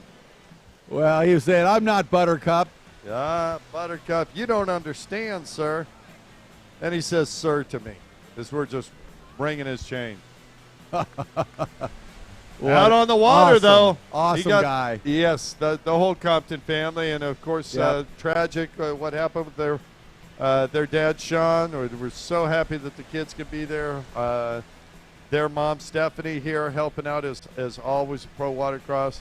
Just thrilled to have the family still here. Yes, and, it's a segue into, our thanks cool. to Frank at Jet Trim and sponsoring the Sean Compton Initiative. That means that every pro watercross promoter, whether it's a recreational ride or a competitive event, is going to have a defibrillator here, and that's all thanks to Frank at Jet Trim. Yeah, it's awesome. It's just awesome. It's a heartbreaking situation. We love the Comptons, and Stephanie, Haley, and Kenny. They're just, they're awesome. They're family, and everyone on the tour loves them. They're wonderful people. Yeah. And we're all heartbroken over the loss of Sean. But yeah, Frank at Jet Trim stepping up with the sponsorship and the Sean Compton Initiative is definitely a heartwarming and a very important move. Yeah, and it's a great step forward for the professionalism and just the safety of everybody that's out here, including the spectators. A heart attack can hit anybody at any time. Absolutely. And just having the right equipment and somebody with the knowledge to do it could save their life. That's more important than any combination of races. And having said that, Kenny Compton is just kicking tail out there right now. There's just no way to say it. Buttercup is on the gas out in front. He is hitting and getting, as they say. We've already had halfway through. So race 14, veterans runabout box stock. White flag is out. We need our veterans runabout box stock to the line. And his mom, Stephanie, down there cheering him on, giving him the thumbs up as he comes by, taking the white flag. Just love to see it. So cool. You sure that was a thumb? I'm pretty sure. She's his mom, after all.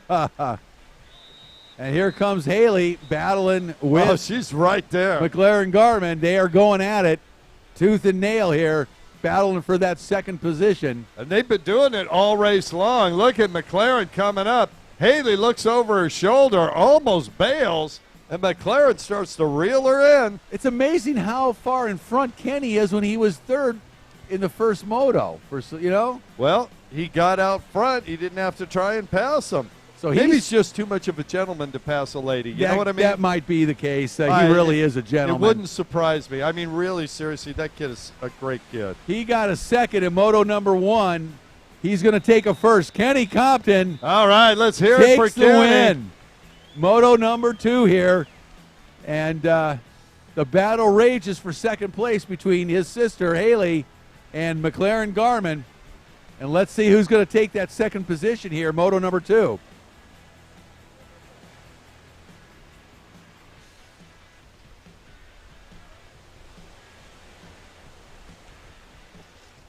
And it's going to be Haley Compton. Going to take second over McLaren. So listen to these points. Kenny Compton's got a total of 3 points. McLaren's got a total of 4. Haley's got a total of 5. So it's almost predetermined what Moto 3 is going to be, right? It's going to be reverse of that, and they'll all have the same points.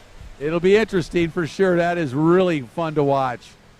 Watch these kids go out there and race those sparks. Veterans runabout box stock. They should be on the line right now. See riders trying to get their boats out there. There's gentleman Jim Bennett on the 157 machine. Jim ran away with this race. Unfortunately, he missed a buoy every lap. That is last, except for last. Yeah, Drake finally got him corrected out there, but that cost him the win. A moto number. In fact, it knocked him down to 4th place, unfortunately for Jim. And he was way out front. Yeah, and not surprising to see him out front. No, not at all. But Ryan Rasmussen, he's been out front in every class. He wasn't able to catch up to Bennett at all. I mean, Jim really was on fire. I can't wait to see what happens in this moto, Rick. Charlie Smith broke a machine as soon as he got here. He's riding the 243, the blue machine. He hit the eject button in moto number 1, but is on his way back now.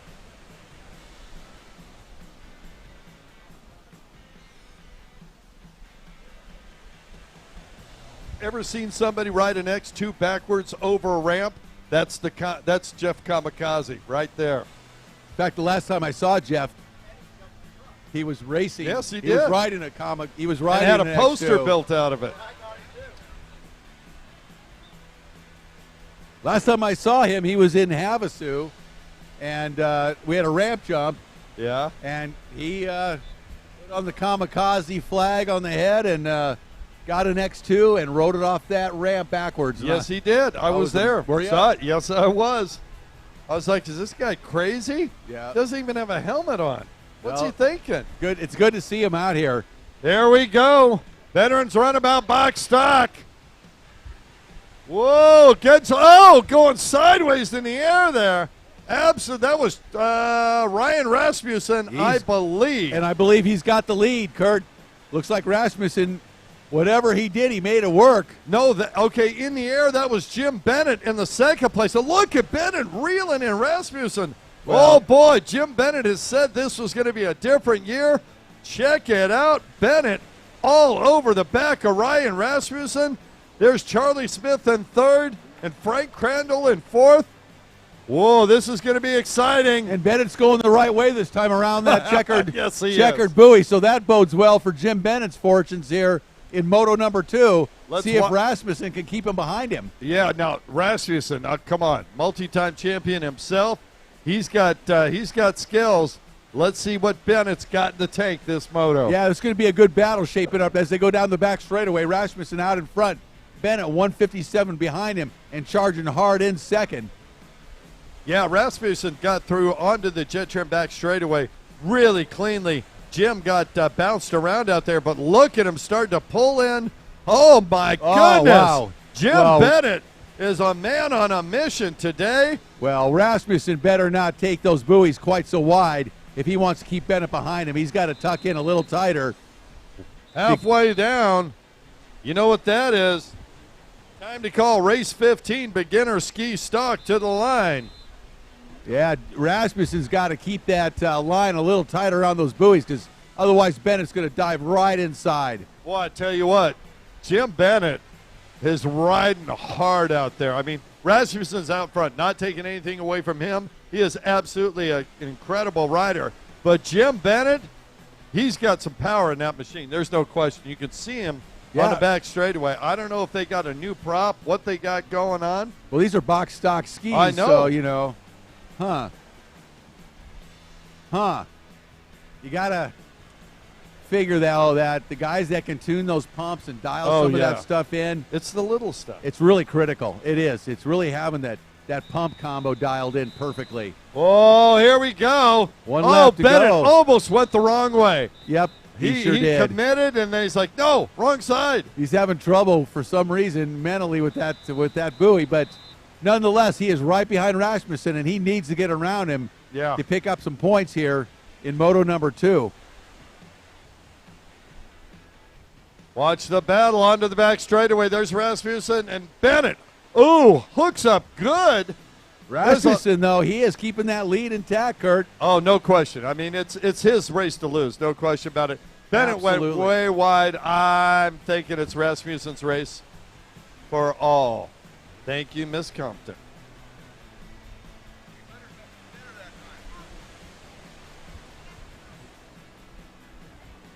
Before or now? Ah, okay.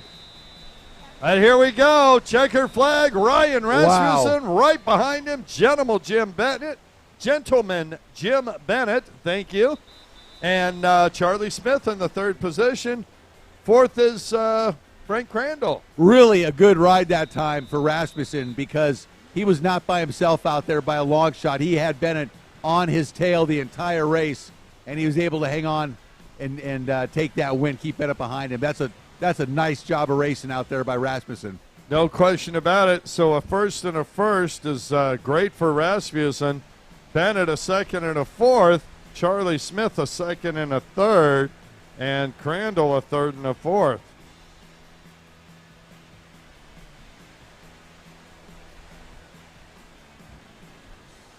You heard my stomach growling, huh?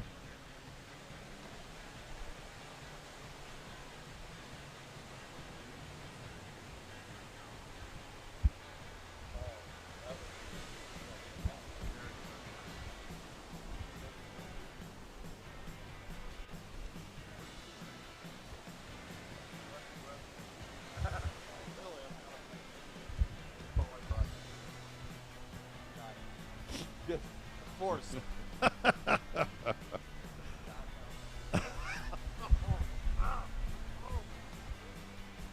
Okay, we got beginner ski stock coming to the line.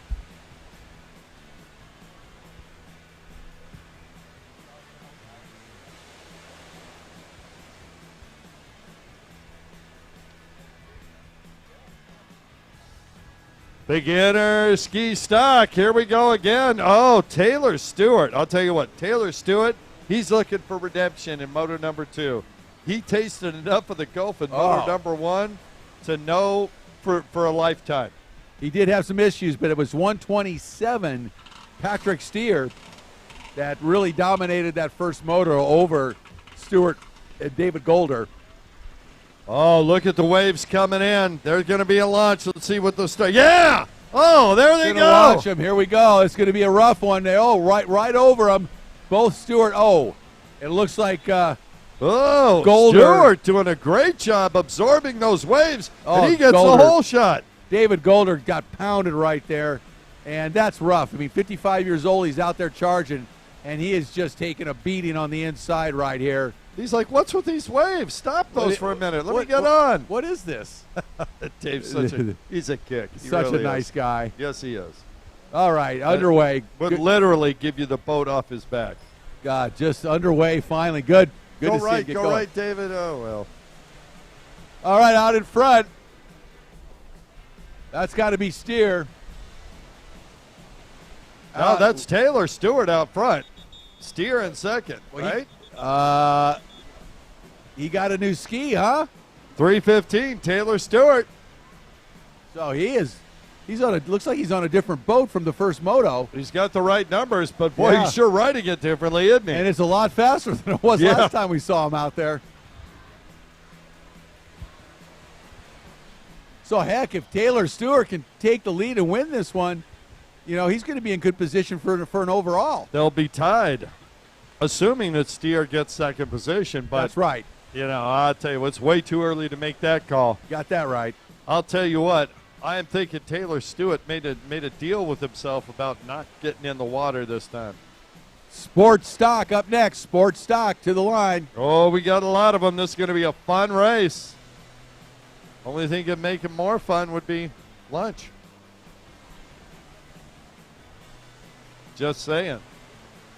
David Gold out there looking over, making sure nobody's around. Here comes Taylor Stewart. I'll tell you what. Halfway sign is out. Hey, the people at Jet Pilot and Wiseco, BB Talkin, GLX Helmets, all of them sponsors, they're going to be really happy. Stewart is charging here, moto number 2. He is on the gas. Look out, David Gold, Patrick Stewart. I said Patrick Stewart. Patrick Steer, Taylor Stewart. And then I was thinking Patrick Stewart, the actor, right? Looks almost like Jeff Kantz. Same hairstyle. Stewart on the jet trim back straightaway, bitchin', stitching, and Steer goes down. So that gives Stewart a little bit of breathing room, and look at that. The buoys have come loose on the back, the end of the back straightaway.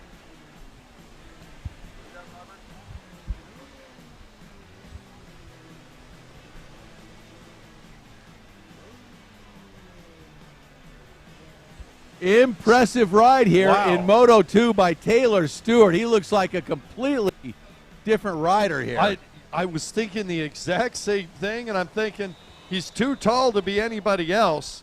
So I don't think there's a new rider on it. It's a different boat, man, and he's flying. Riding much better here in Moto number 2, Ed, no question about it. So good for Taylor Stewart. Patrick Steer in second place, and then David Golder in third. And, you know, I don't think that there was anything power-wise different from the first boat because he was quick out to the first moto. He can just stand on top of this one for whatever reason. Handling package, prop, who knows? It definitely looks like a different racer here. No question about it, which is great to see. Oh, look, American Airlines came over to see where everybody left in Houston wound up. Yeah. Coming in hot. Yeah, buddy.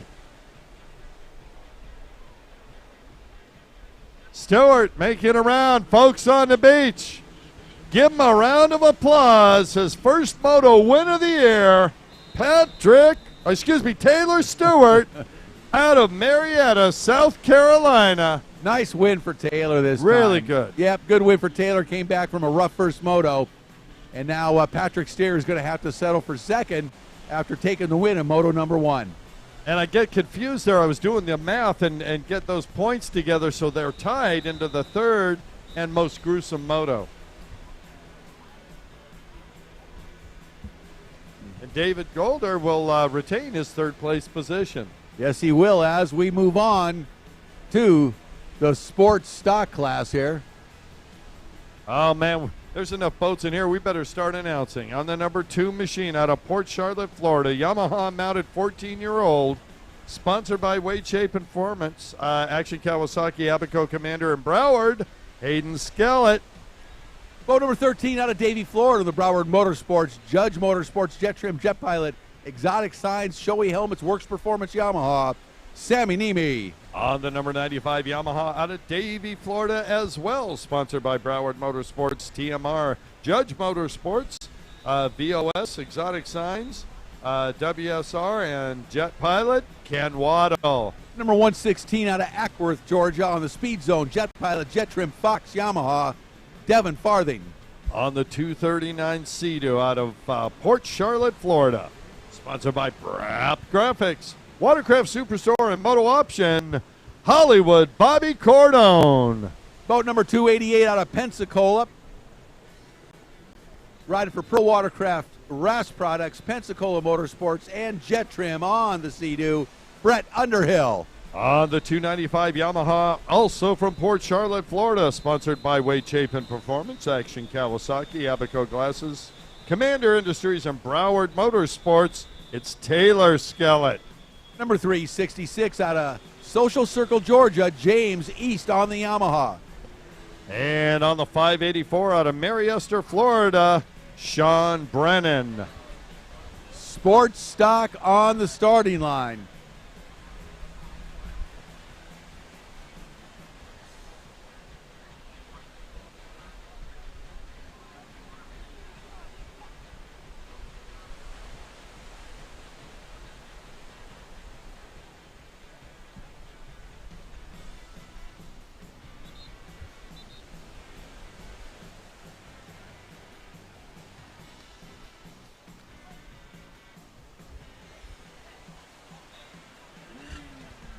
All right, so first moto was Hayden Skellett with the win.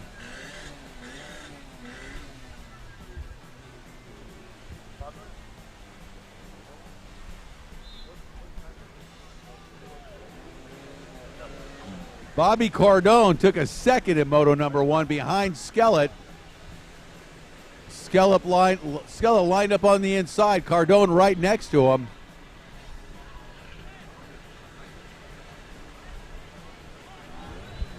There we go. They launch off the line. Oh, both Skellett and Cordone are left standing on the line and got a terrible start. And that looks like Niemi. It is out in front. Sammy Niemi, boat number 13, with a great jump. Boy. Well, all to no avail as the red flag comes out.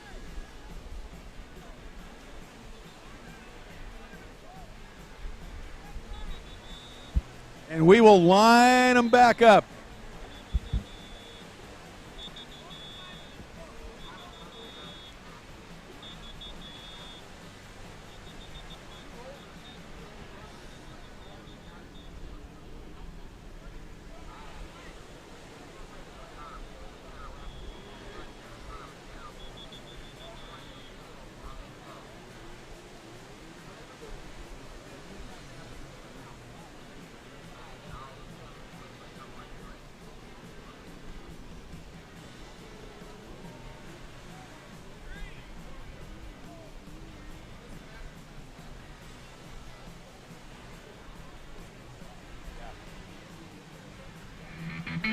Pro Watercross.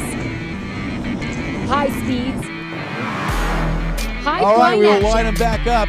Who will be the Get 'em next on the line world here. champion? We find out next on CBS Sports Network. Both Hayden Skellett and Bobby Cardone were left on the line for whatever reasons. Not sure exactly what happened, but they both got bad starts. And Sammy Nimi rocketed out to the early lead.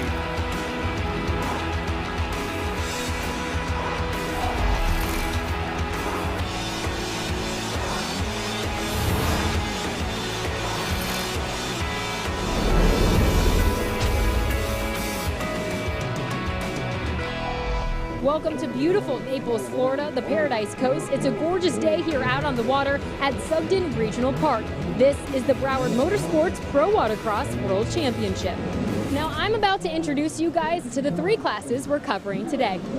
All right, they First got up, we some have the clean Pro water. Speed They are GP. ready to These go. are the stand-up watercraft that reaches speeds up to 75 miles an hour. Next up, the Pro Runabout box stock. These are the ones Carter strictly says, out of the box that you could go to "Get 'em your going local here, wind dealer 'em up." and bring right out here and race. And lastly, one of the most popular, the Pro Sport GP. That There we reaches go. speeds up to Better start 75 this miles time. an Hayden hour. Skellett on the inside with a Now good we're jump. about to show you- Cardone right next to him. Equally good jump as they head out into that first turn, that left-hander.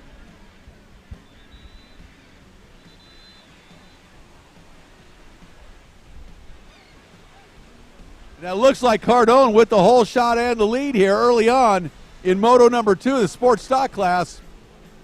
Skellett right behind him in second.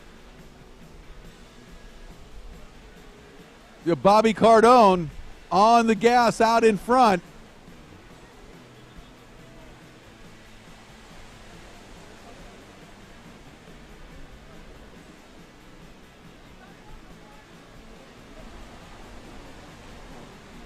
Skellett in second behind him. Cardone looks like 239. That is the race leader. Got a great jump out of the gate here in this restart. Made all the difference in the world. And Sammy Nimi goes inside of Hayden Skellett and takes over second from Skellett right now. Those two have been battling each other for years, literally, in both ski and sport class. The youngsters out of Florida going at it here on Pensacola Beach. Round number 1 of the 2019 Pro Watercross National Tour presented by Broward Motorsport. But right now it's Bobby Cardone with a great start, and he's hanging on to the lead. Now he's got Sammy Nimi working his way behind him. Cardone on that Sea-Doo HX out in front. Nimi and Skellett both on Wave Blasters. This is a stock class. So in this class, that bigger hull of the Sea-Doo is a little bit of an advantage, perhaps, in these rougher offshore conditions here on Pensacola Beach. Get the waves rolling in. Oh, and Skellett just goes sideways through the air in third, trying to keep up with Nimi as Nimi starts to close the gap now on Bobby Cardone. Bobby Cardone keeping the throttle pin, trying to keep Nimi. Oh, Cardone makes a mistake. Here comes Nimi. Cardone making a left-hander onto the long back straightaway, and it's Nimi right behind him. Cardone, Nimi going at it tooth and nail here in Moto number 2. And it is Cardone with his hands full of Sammy Nimi, the youngster out of Florida, putting the pressure on Bobby Cardone, and then Hayden Skellett right behind him, looking for a mistake from the two leaders in front of him to try to take advantage of their misfortunes if that should happen. But Cardone now pulling it back out just a little bit utilizing that HX hull to his advantage in these rougher conditions. Down the front straightaway comes Cardone. Cardone, you better not look over your shoulder right now, because you're going to get a full view of Sammy Niemi's grill right on you, as he's looking for a way to get around that HX of yours, that Sea-Doo. Down, heading back out the backside of the track. Cardone leading this moto number 2 in sports stock. Cardone, Niemi, and Skellett running 1, 2, 3. Bobby Cardone out of Port Charlotte, Florida, 37 years old. Niemi out of Davie, 13. And Hayden Skellett out of Port Charlotte as well, 14. So Bobby Cardone, twice the age. And here comes Cardone making a mistake, but Niemi not able to get around. Oh, and Niemi goes down momentarily, opens the door for Skellett. Is Skellett going to get around? It's Skellett and Niemi now battling over second. Cardone pulls out a lead one more time over the 2 young riders behind him, battling for second.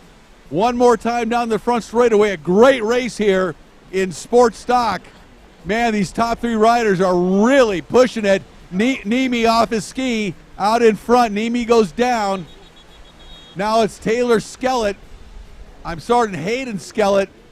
See if he can do anything with Bobby Cardone. Cardone not phased with what's going on behind him the entire race, as he has led a perfect race out of the gate, got a great restart, and is making it work. Oh, and Cardone makes a mistake coming onto the back straightaway. Here comes Skellett. Cardone to Skellett. Skellett looks like Cardone has got some nice top end on that HX. Skellett not able to take advantage of Cardone's mistake.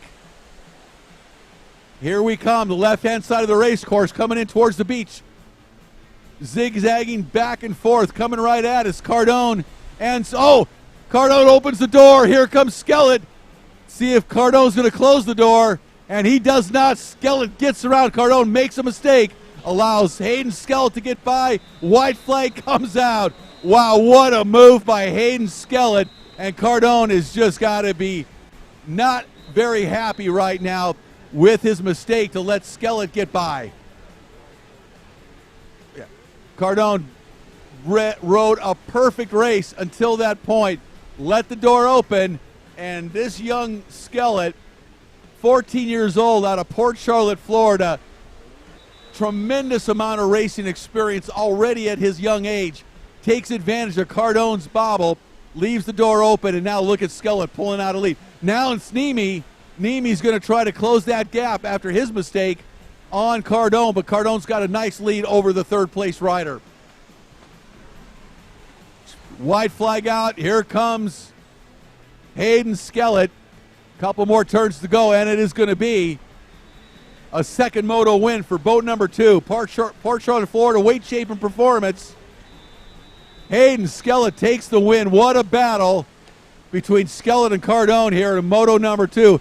Cardone probably shaking his head, looks behind him, and he puts his fist up. He's happy with number 2, it looks like, at least to some degree. And I don't know what happened to Sammy. Sammy didn't see him come in. Wow, what a race in this sports stock class. Fun racing, but Bobby Cardone has got to be just shaking his head at that one. He led the entire race. You know what? I'm going to throw it out there, Rick, and thank you for letting me grab a sandwich there. And I encourage you to grab yours. Cardone's got to be happy that his boat finished. All last season he had mechanical problems.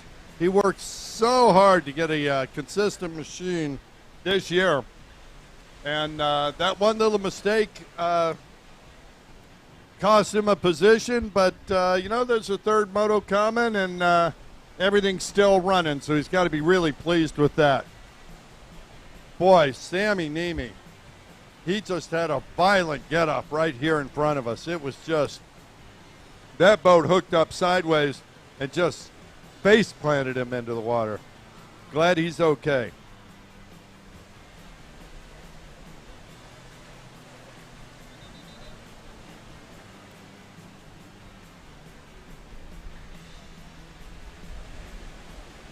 See Jimmy Wilson doing his best water Waterboy invitation, keeping his son full of sand castles, having fun down on the beach. We're hoping to see Jimmy on top of a watercraft next week, just as a little pleasant surprise for us.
Well, it says 11, and then return to amateur racing with a 1 hour break for the pro show.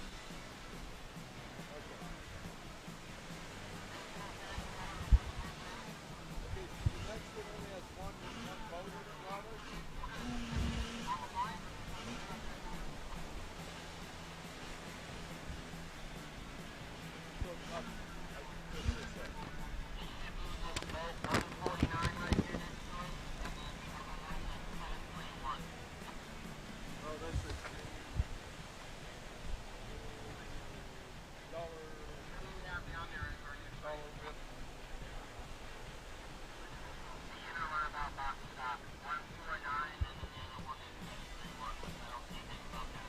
All right, beginner runabout box stuck on the 149, David Hell. And a 173, I believe, of James Dollarwith.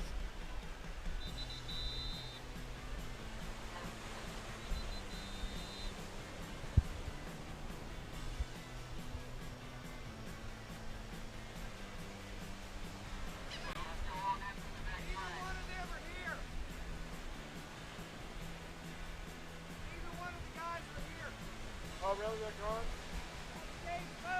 Yeah, I know, but you got to at least call them. Thank you. All right, well, we'll give them about another 60 seconds to get boats down here, or at least let us know they're here and want to race. Other than that, we'll go to race 18. Amateur ski stock is coming up next.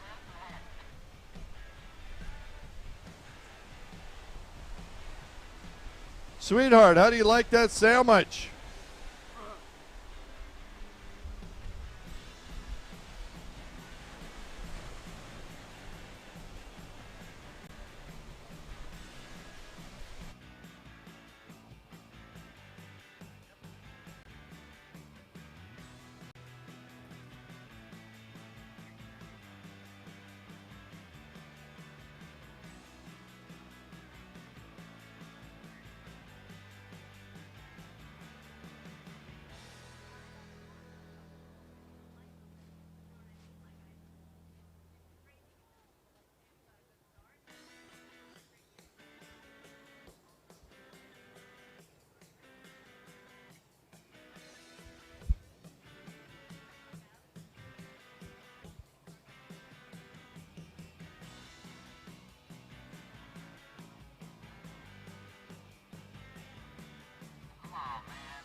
All right, we're going to call it. Beginner runabout box stock is gone.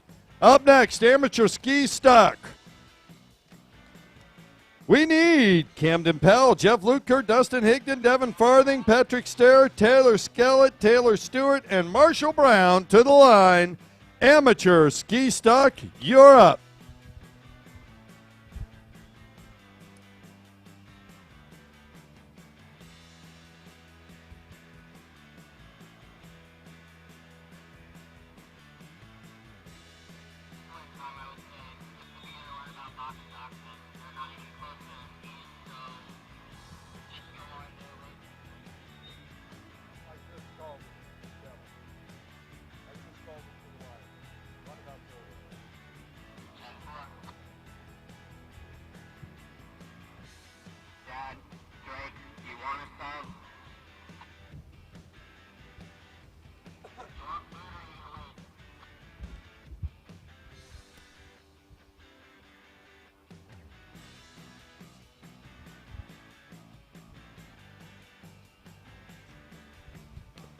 All right.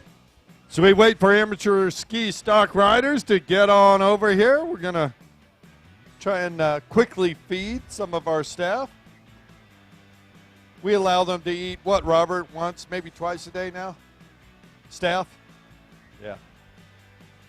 But what we don't want anyone out there to forget is hydrate. Please drink lots of water. The wind goes by, it's cooling you down. You don't recognize how much water you were not drinking. Maybe I drank too much last night. I don't know. No, you can never have too much water.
All right, amateur ski stock on the double four out of Syracuse, Indiana.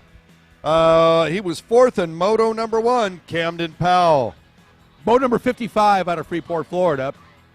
On the Kawasaki, Jeff Lutker. On the number 85 Yamaha out of Chattanooga, Tennessee, fifth in moto number one, Dustin Higdon. Number 116 out of Ackworth, Georgia on the Yamaha, Devin Farthing. Yeah, hard to say, right? I know. On the 127, Yamaha out of Chapin, South Carolina, Patrick Steer. Number 295 coming back out on the Yamaha from Port Charlotte, Florida, Taylor Skellett. That's interesting. She's on two different boats. And on the 811, Marshall Brown. What about Taylor Stewart? 315. Taylor Stewart on the Yamaha coming right back out after his win. You did? Hallucinating again, huh? Well, like I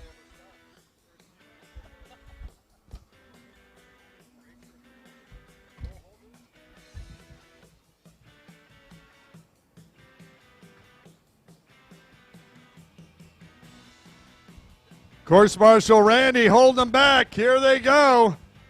Amateur, and they're off. Whoa, looks like Camden Powell rode it over. He's going to get a hole shot, we think. Wow, that was a rough start for a couple of riders. Powell's got position, but not the speed. Is that Steer? I believe it is. Patrick Steer. 127, the race leader, Steer. takes the early lead here in amateur ski stock. Whoa, Steer Wow. almost goes off course. Puts Powell right behind him. Camden Powell on the gas behind Steer. Oh, Steer momentarily goes down. Powell right next to him now. Steer Powell sets up, makes a move on the inside. Wow, nice move by Camden Inside, Powell. outside, Steer going to hold position again. Camden goes after it. Oh, man. Great racing here in amateur ski stock. Powell and Steer going at it. Man. We're looking back in the pack. I see Taylor Stewart and Taylor Skellett. Yeah, wow. Those guys are having a heck of a race out in front. Camden Powell and Patrick Steer. Steer 38 years old. Powell 15 years old. So I'm thinking Powell's like, just stay there for a few laps and I'll wait for the old man to slow down. there you go. As he looks down the line like, geriatric, got you. That could be his strategy. But he only finished 4th in moto number 1, so being out front would be critical for an overall here for Powell. And Steer. Oh, nice move by Powell. Wow. Oh, did you see that? Oh, and what a move by Powell. Steer cuts right in front of him. Powell goes right around. Oh, my goodness. And Steer not giving it up, though. No. And Powell, he did the right thing. He backed off. He could have been aggressive, but they would have both went down. Oh, he was very smooth and in control. And Steer says, I'm not going to let this young whippersnapper buy me yet. The whippersnapper again.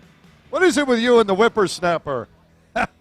And Steer goes down. Powell goes by. Goodbye. So much for the whippersnapper. Yeah, he went right by. Powell. Steer made one mistake, and Powell was right by. And I think Powell is not going to look back here as he starts to pull away immediately from Steer. I think Camden Powell thinks the whippersnappers are on the endangered species list because he just left him like he wasn't like he was standing still. Yeah, well, he had more speed. He just was being held back by Steer until he finally could get around him, and now he can let loose and pick up the pace a little bit. Yeah. I'll tell you what, though, Camden running a little tight to those buoys. Got to be careful in the surf. All it takes is one little misdirection, and then you're out at the penalty, boy. That's very true. He's extending his lead, and Steyer holding someone else up. Well, he's doing his best. Is that Lutker? He's doing his best roadblock imitation right now, trying to hang on to those positions. No, he's doing great. You know who that is? That's Marshall Brown. That is Marshall. I know it.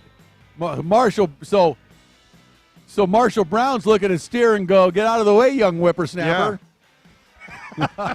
Once again, you guys are an endangered species. Get out of here. So we got 15, we got 36, and we got 62-ish out there battling. How about that? I mean, Marshall it's a lot Brown. of fun. Marshall Brown is my hero. I mean, that guy, can you imagine? I mean, he is bad. That's a bad dude out there on a stand-up. And once again, whatever he's eating, whatever he's taking, double it for Rick Lake and I, please. You got that right. I'm just all in. drop it by. I'm all in. Look at the move Brown makes into second position. He gets by Steer. He just dispatches Steer. Steer's going, I was winning this thing. And look at this. Camden Powell looks over and looks like, oh, my God, there's Marshall Brown. He's to look over and go, where'd everybody go? No offense, Lord. And he goes. Camden Powell out in front, dominating. Marshall Brown in second. And then 5:57 now. Looks like 5:50. Is that right? 5:57? No, it's the 55 at Jeff Lutker. Yeah, it's Lutker. Yeah, that's right. Yeah. It's strange the way that looks there. But, It does.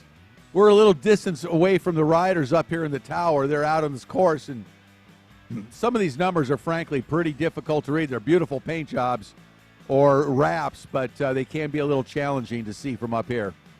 Looks like there's a battle between Taylor Skellett and Taylor Stewart still going on, and I believe there was a change of position back there. I want to catch those two as they come around.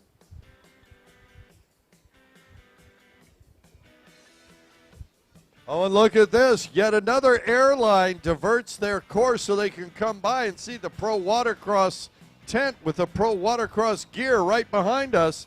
They want to see what a DTV shredder can do as well. But about As the white flag comes out for Camden Powell. Oh, rider down. We got these sons of all these racers out here. We got Devin Farthing. We got Camden Powell. You know, it's got to make sure you get them straight. Marshall Brown, I think he was out in California. Willie Brown's kid, maybe? Who knows? Could be. As Devin Farthing comes by, boat number 116. He's battling for position out here.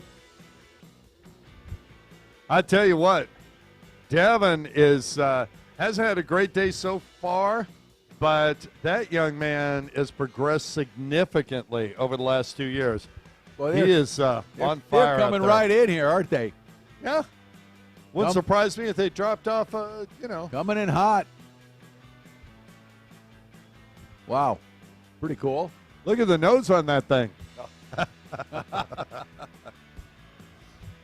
Oh, checkered flag comes out. Number 44, Camden Powell out of Syracuse, Indiana, on the Kawasaki. Takes the win here in amateur ski stock. Did you see that? He saw the shadow, looked shark, then looked up and saw the plane. I'm telling you. I shouldn't have mentioned the S word here. And again, Marshall Brown, 60 years old, out of Christchurch, New Zealand, takes second place. Jeff Lutker there in third. I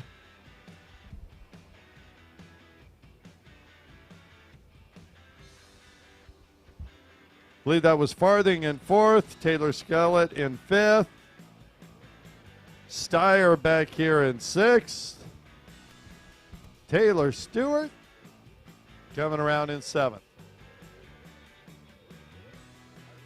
Up next, IROC, GP, IROC, Stock, and Sport GP combined. So this is where we get to see that Blaster Euro 3 or Euro Blaster 3 with Billy Dearman on board.